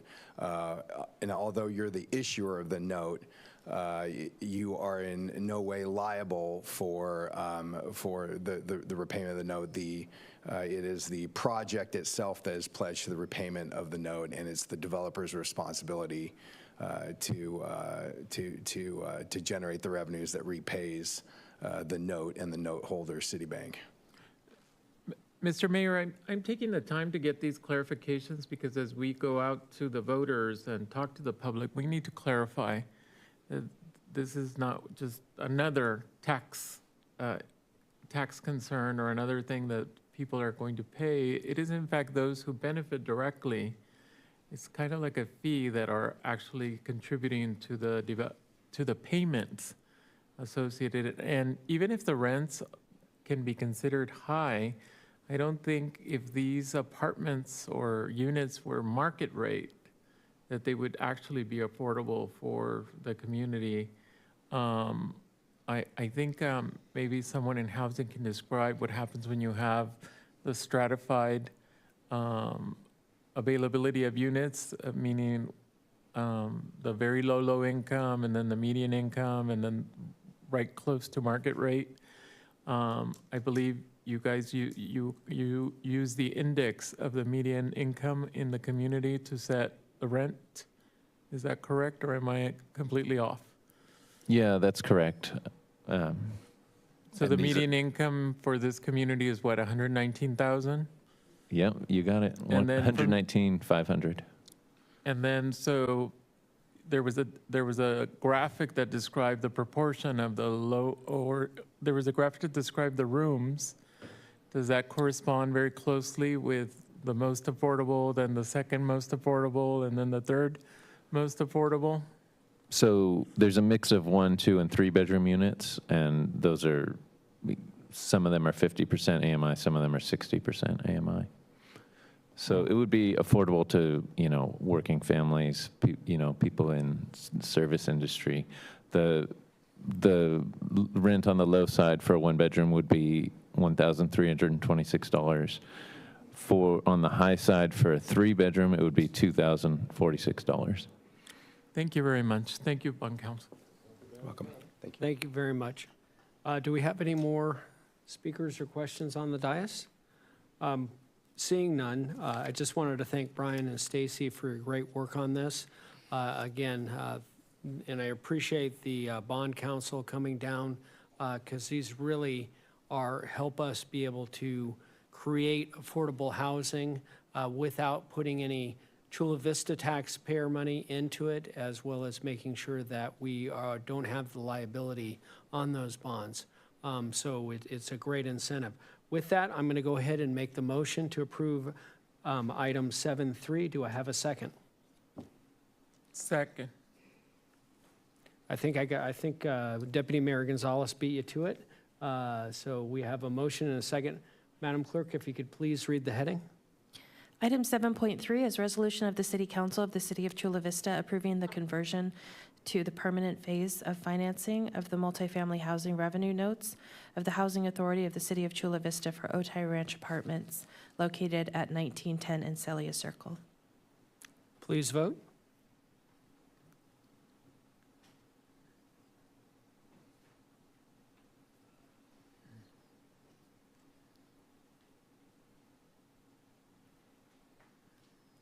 Item passes unanimously. We'll now move on to item 7.4. This is another public hearing.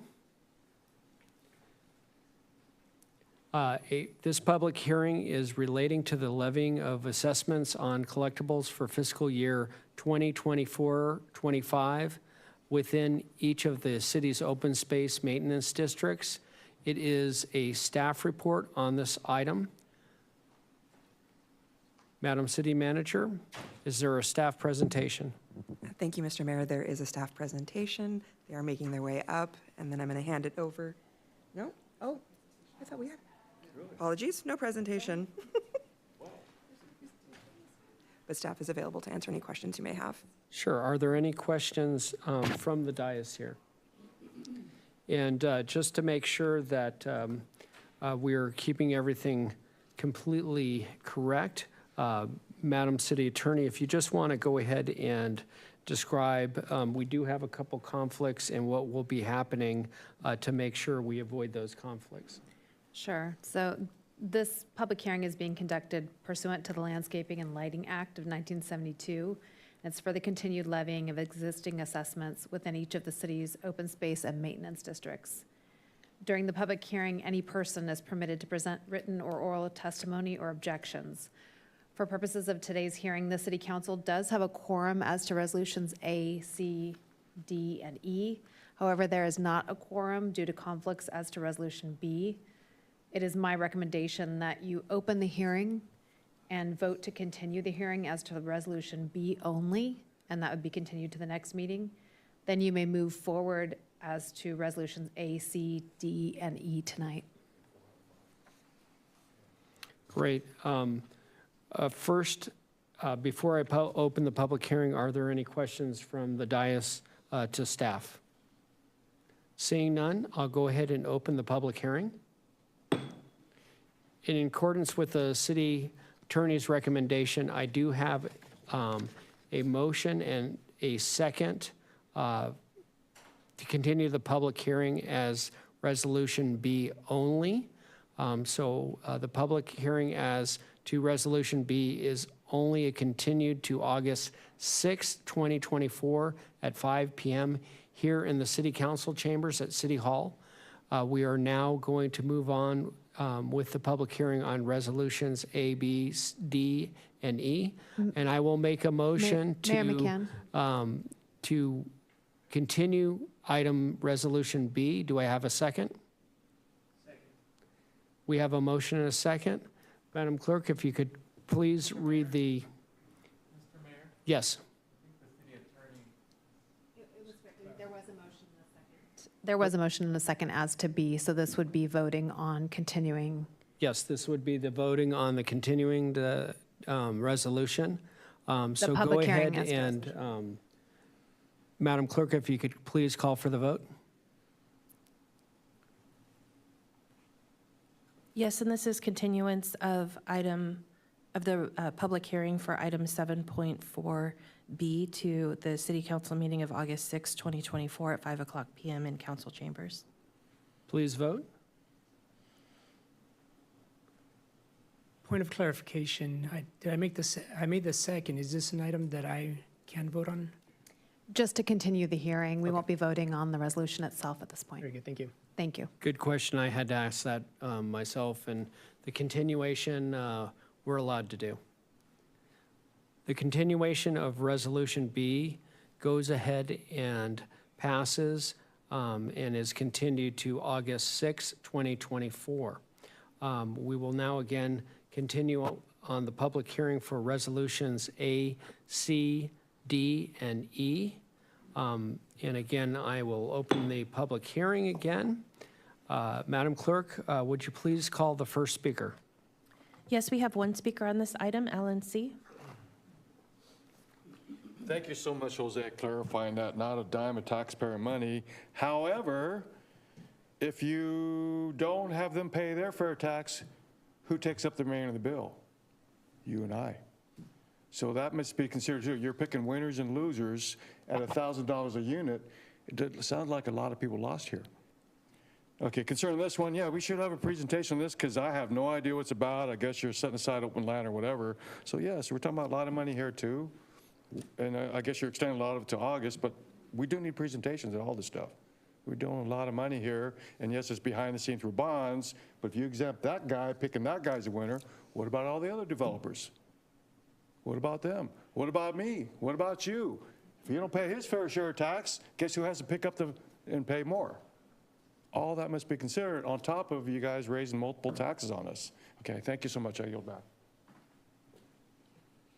That concludes the public comments on this item. If that concludes the public speakers, would you please report on any written testimony or comments received, Madam Clerk?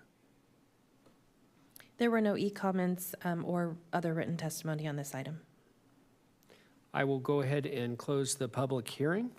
As a reminder, the public hearing as to Resolution B remains open and is continued to August 6th at 5 p.m. in the City Councils here.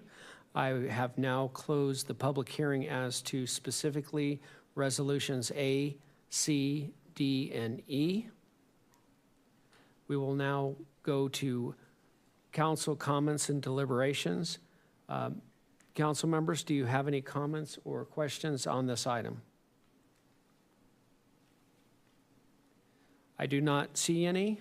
Do I have a motion and a second to approve Resolution A? I have a motion. Do we have a second? I have a motion and a second. Madam Clerk, please read the heading.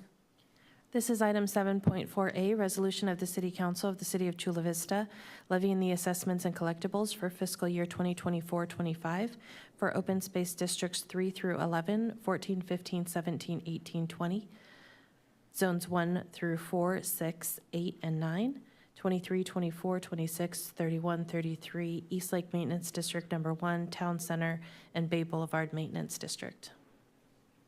Please vote.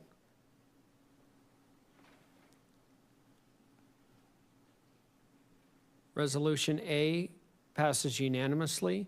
We will skip Resolution B and now move on to Resolution C. I will make the motion to approve Resolution C. Do we have a second? Second. We have a motion and a second. Madam Clerk, if you could please read the heading. Item 7.4C is resolution of the City Council of the City of Chula Vista levying the assessments and collectibles for fiscal year 2024-25 for Open Space District 2. Please vote.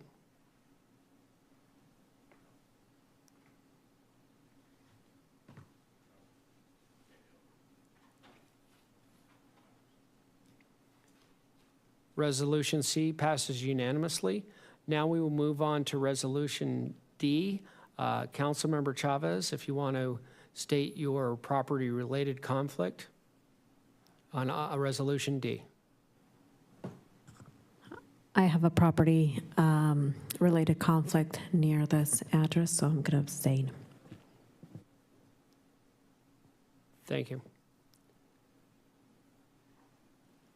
Councilmember Chavez, you could leave the dais for this item, the vote on this item. Thank you. Yeah, that's pretty cold. I will now move and make a motion to approve Resolution D. We have a motion and a second. Madam Clerk, if you could please go ahead and call for the vote. Item 7.4D is resolution of the City Council of the City of Chula Vista levying the assessments and collectibles for fiscal year 2024-25 for Open Space District 20, Zone 5. Please vote.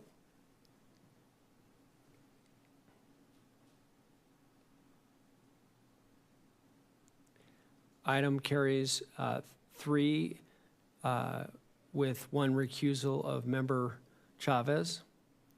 If we could please ask Member Chavez to come back to the dais.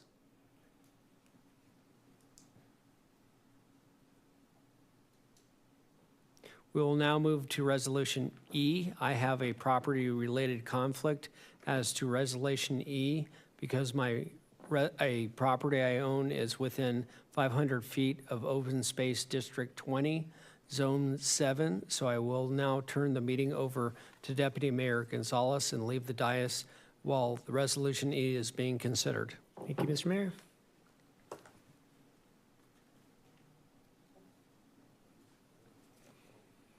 Noting that the mayor has recused himself and has left the dais, I will make a motion for public hearing item 7.4, item E, and ask for a second. Second. Just call the vote. This is item 7.4E, resolution of the City Council of the City of Chula Vista levying the assessments and collectibles for fiscal year 2024-25 for Open Space District 20, Zone 7. Please vote.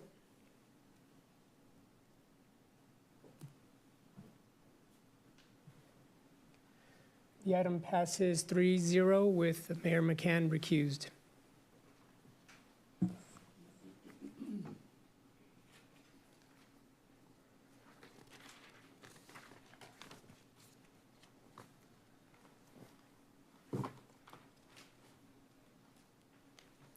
Thank you very much. As voted on by the council, the public hearing as to Resolution B will be continued to August 6th, 2024, here in the City Council chambers at 5 p.m.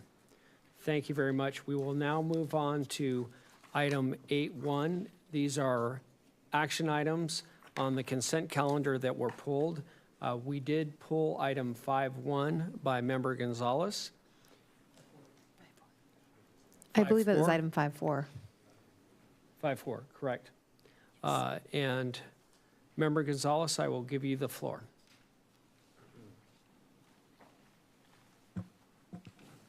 Thank you, Mayor. Thank you, city staff. Stacy, for fielding a few questions on this item, which I definitely want to see move forward, but not understanding when our next opportunity would be to have a couple of questions answered. I wanted to seize this moment to clarify a couple of points, starting with the statement that issuance of similar funding. My questions are going to be primarily focused on the $4 million on this item, but I think this quote, I'm not sure if it just applies to the $4 million or for all of them, that issuance of similar funding on an annual basis thereafter. Is this a recurring? So the hope in our department is to establish a reoccurring NOFA for projects so that there's predictability for our development community. So we do anticipate that we will be able to provide a similar NOFA and appropriation of funds in this amount next year as well. Same funding source? Correct. Great, good to know.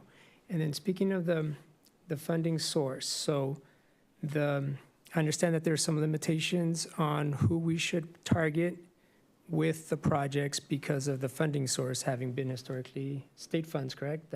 That's why the target should be low-income and very low-income households for the $4 million NOFA specifically. So specific to these funds, we have very specific targets that we have to meet over certain periods of time, which were identified in here. And it's a cumulative thing, so within a 5-year period, within a 10-year period. And so that's very specific to this funding source. Every funding source has a different mix and requirement. Typically, you see several funding sources being used on a project.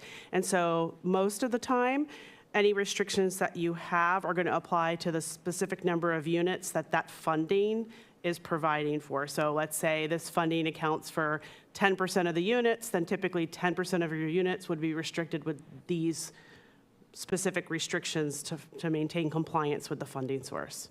Got it. And so what's outstanding for us to target with this, is it just the very low-income household component, or is it a mix of the?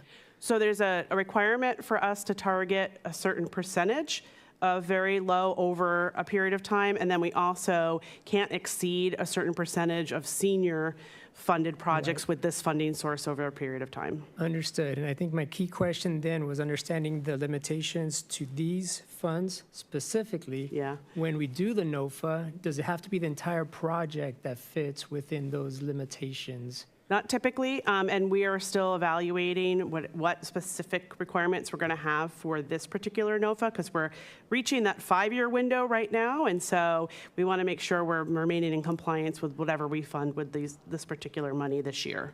And is there another point where the council gets to deliberate or have any action on the NOFA before it goes out? Not the NOFA, but you would see a specific project that we were going to be After. funding with the funds, yes. Okay, so this would be the only opportunity to chime in before the NOFA.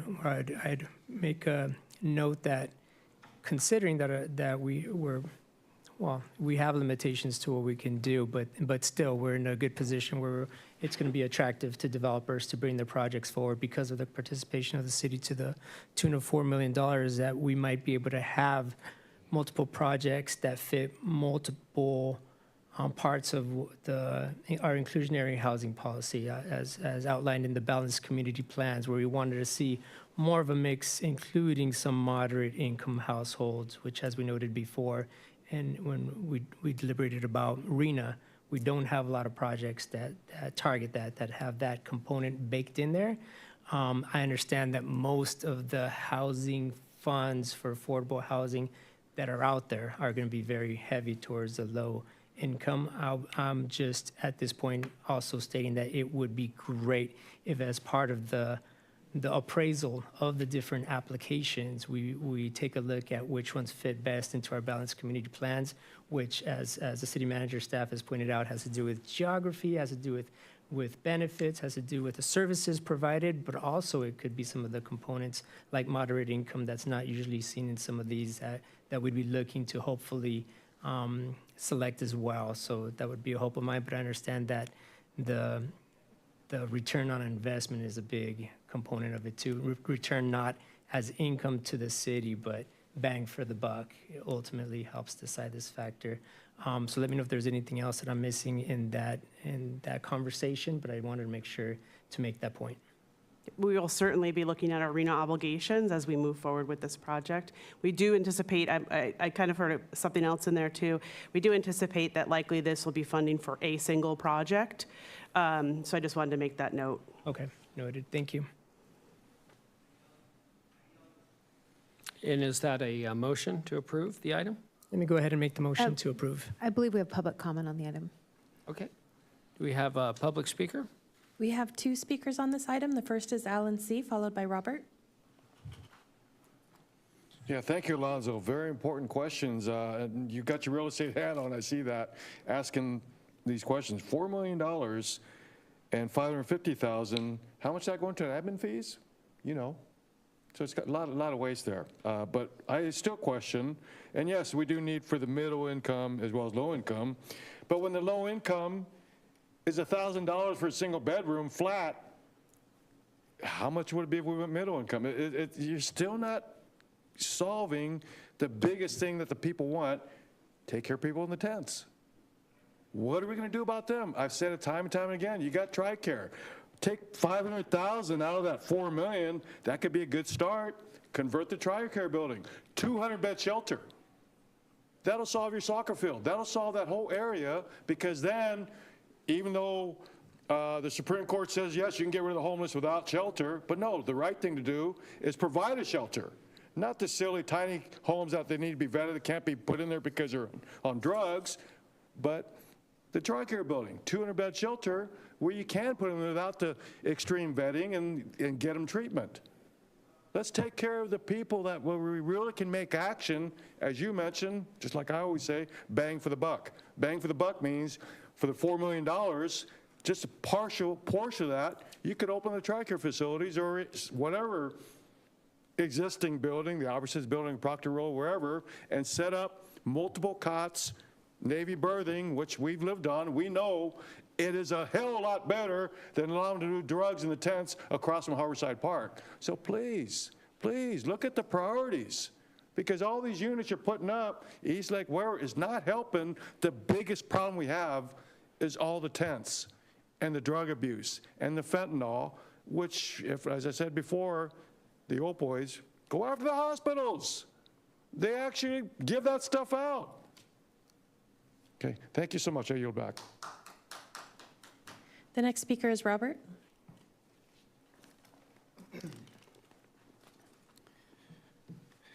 Same comment, because this is the problem, right? Is they're not telling the public that the Housing and Homeless Commission didn't meet on those same dates that I just said. This was another item that they were supposed to review, and they're not getting to put their input on. We have one, like one person real estate, but you could have 8 at the board and commission putting their opinion on it too, and it's just not happening, right? That's the problem that I personally am having with this stuff, is we're taking action when we put people to listen, to hear it as an item, and yet they're not hearing. I'll read one quote from it.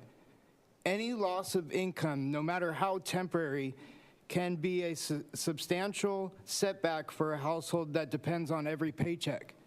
You closed down Chula Vista during the pandemic. This is rich coming from people who told us to stay home. They didn't inspire us to be strong and do what we need to do. No, you told us cower in your house, hide from everybody for 2 weeks to stop and slow the spread, right? And then here we are, all unmasked again, yet I didn't take the shot. The drug companies are the ones that are supplying all the fentanyl. What do you want me to say? Like, it's super easy. Yet I sit up here and I tell adults adult problems, and no one addresses it. You have so much power, and you'll wield it, but for money. You won't wield it for the people. You'll wield it for the money.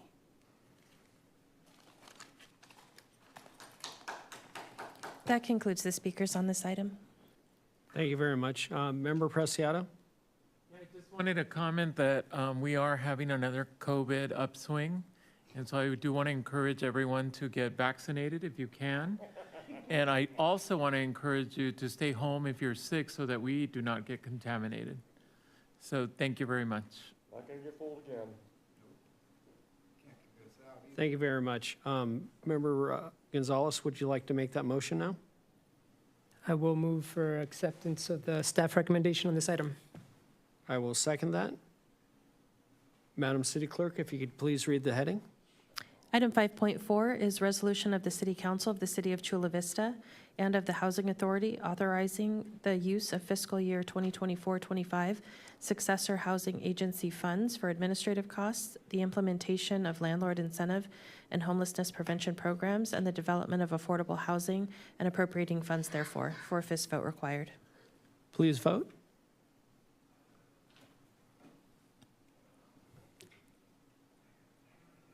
Item carries unanimously. Item 8.2 under action items has been pulled. We'll now move on to City Manager's report. No report this evening. And I just want to thank you, Tiffany. I know that City Manager Maria Cacciadorian, I think I'm allowed to disclose that her daughter, good having you run the city. So thank you very much. We'll now move on to the mayor's report. The first item I have is a ratification of appointments for the following commissions. For the Cultural Arts Commission, Felix Sablam, the Sustainability Commission, Itero Barukin, Health, Wellness, and Aging Commission, Morgan Murphy, a Youth Advisory seat. I will make the motion. Do I have a second? We have a motion and a second. Madam Clerk, if you could please set up the vote. Please vote.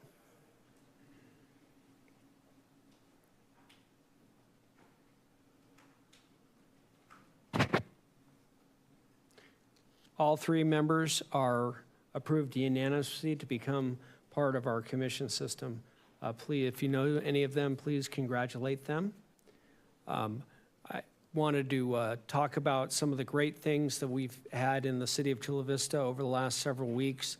We had our second State of the City address with the City Council at the Chula Vista Elite Training Center. Wanted to thank them for hosting us again. And I wanted to give a big thanks to all the volunteers who participated this year. We had almost 500 attendees, and it was really neat to see that everybody was so interested in the city of Chula Vista and the things we were going and doing that they wanted to come down and see what was happening. Now, in full disclosure, I do have 3 dogs. So I was very happy to attend the Chula Vista Animal Care Facilities Adopters Reunion Celebration. It was a great meeting, all the people who had adopted wonderful dogs, and it was amazing to see some of the dogs, when they would come down, they actually would remember some of the people who helped care for them at the animal shelter, and that was a really neat thing, seeing that they had a reunion, and shows you how just incredibly smart dogs are. But again, I'm a dog lover, so I'm a little biased on that. The Max Seniors on Broadway just opened their new computer lab. I was grateful to be there for the ribbon cutting and see how Mac and AT&T work to ensure that their seniors were able to use the internet, learn the internet, and I think there's so much good communication. on the internet, and many of them became Facebook users, as we saw. And it was a great opportunity to see that we were able to get seniors availability and have them become users of the internet. We were all able to, as a city council, attend the Amara Bay groundbreaking. This was a major project. It's 35 acres. It's going to include housing, restaurants, retail, new hotel, and it will be a destination point for our bayfront, and we're looking very forward to be able to have that built and become a great destination point in the city of Chula Vista. I attended the Military Order of World War's Youth Leadership Conference as a Navy veteran, and I assisted them with their mock city council meeting, and it was lots of fun, and it was amazing to see how just smart and intuitive and great our youth are. When you ever think about our youth, and if you get any doubts about our youth, definitely go to one of those events and you'll see how incredible they are. I was very honored to attend several barbecues and events on the 4th of July, and we were able to top it off with, I think, one of the best 4th of July shows. I know all the other council members were able to attend also. The Chula Vista Elite Training Center just did an incredible job hosting. We had incredible fireworks. I was able to be there with my family and friends, and it was just really neat. And the great thing is, I know we have different fireworks programs throughout the county, but the one great thing was our car drive and our car wait was so much less compared to so many of my friends that went other places. And then being a baseball fan, I did give the first pitch at a little Sweetwater Valley Little League game, and it was a great opportunity. I was never a pitcher when I played Little League, but I threw it, and the umpire gave me a strike. So it was great to see that I can still play a little baseball as well. With that, we'll move to council member comments, and I will call Member Gonzalez. Thank you, Mr. Mayor. It was great to join you at some of those events, including the pancake breakfast for the Fire Foundation is near and dear to my heart and to my stomach.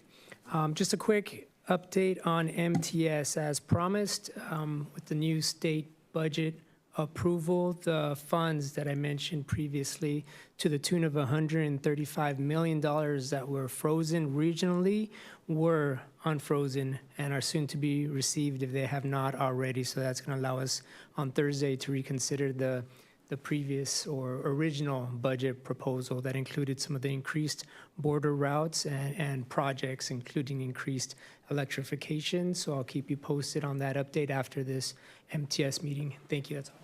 Thank you very much, and I really appreciate your update on MTS, and I believe those unfrozen funds will substantially help the trolley and some of the things we're trying to do, especially on the Blue Line, which is the most used trolley line going through Chula Vista. Member Chavez. Thank you, Mayor. First off, I really do want to congratulate all the staff for the tremendous work of putting together the 4th of July celebration, and also appreciate our police officers and our firefighters and all our first responders present that day. I mean, it's a huge sacrifice to be on duty and keep us safe while your family is barbecuing at your house, right? And I just have tremendous respect for all of you, staff included, and just an incredible and tremendous event. And I really want to congratulate all of you for having this commitment to our community and to our city, and want to thank you personally. It was a great event. As I think the Big Bay Boom did nothing to our fireworks. We had such a great show. Alan's like, yeah, whatever. We had a tremendous show, and I really want to thank the city staff for putting this together. It's not an easy thing, and to all our volunteers, we saw people from Councilmember Marnell's office, and just around the clock, we saw a lot of our staff just going up and down and moving people around, and really appreciate that. I also want to mention that we did attend Amara Bay's groundbreaking with all my council colleagues on the 26th. It has been a long project in the making, and it's going to be an incredible project when we see its completion. Like our council member Alonso mentioned, our colleague, we got to attend the Chula Vista Firefighter Foundation's pancake breakfast. What a way to start your morning. Cute puppies, kittens, kids riding mini fire stations. It was just incredible. A great event. If you haven't been, I really encourage you to take your whole family and support this incredible foundation. And also I wanted to mention that I got the chair of the Borders Committee the last June 28 after the Board of Directors meeting at Sandag, and we got some important information presented to us on the Otay Mesa East project that's coming before us in a few years. It's just going to be tremendous what it's going to do for our region, especially after we heard all the health factors that are continually affecting our community as a region, and just cutting down the wait times, and then promoting, as I mentioned earlier, the 125 to be the tolls being removed. It's just going to be tremendous what we're doing, cutting down hours in the wait times in the border, would be collected, how revenue would be split into the two countries. We actually talked to the Consul General Representative at the Borders Committee about how funding possibly could go back into the border region from both sides of the border. And I'm excited to present it and bring not just the health studies that were presented that day, but also the project to this dais so we can all and the public understand it a little better. And, excuse me? Okay, the member Chavez has the floor. And also, I do want to mention that I am going to be asking my colleagues that represent us in MTS that hopefully we can talk a little bit about presenting to the board of directors an initiative to see if we can talk about how our elderly community can benefit a little bit more. We have the youth free pass right now, and I would love to see 65 and older elderly pass. As we know, just what we're living today and what we're seeing with our elderly community, our older community, what they're living off is just not, it's not going a long way, right, with rents and everything they're paying right now. And I think that we could put our brains together and see how we can present to the board. I would love to see, and I mentioned it at the Sandag board meeting, maybe an elderly pass, 65 and older, 70 and older. Let's see what we can come up with and maybe present it to see if we can propose it, and in a not so far future, maybe see if we can give them this important free pass in general. That's what I'm looking for. So thank you very much, and that was my report. Member Preciado. No report.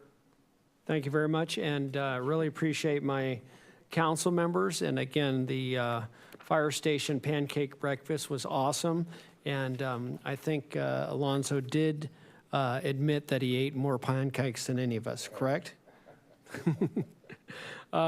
With that, Madam City Clerk, do you have a report? I have no report this evening. Thank you. Okay, Madam City Attorney. Just some announcements regarding closed session items. Under 15.1, we have conference with legal counsel regarding existing litigation, and that's pursuant to Government Code Section 54956.9D1. The first case is City of Chula Vista versus Amerisource Bergen Drug Corporation et al.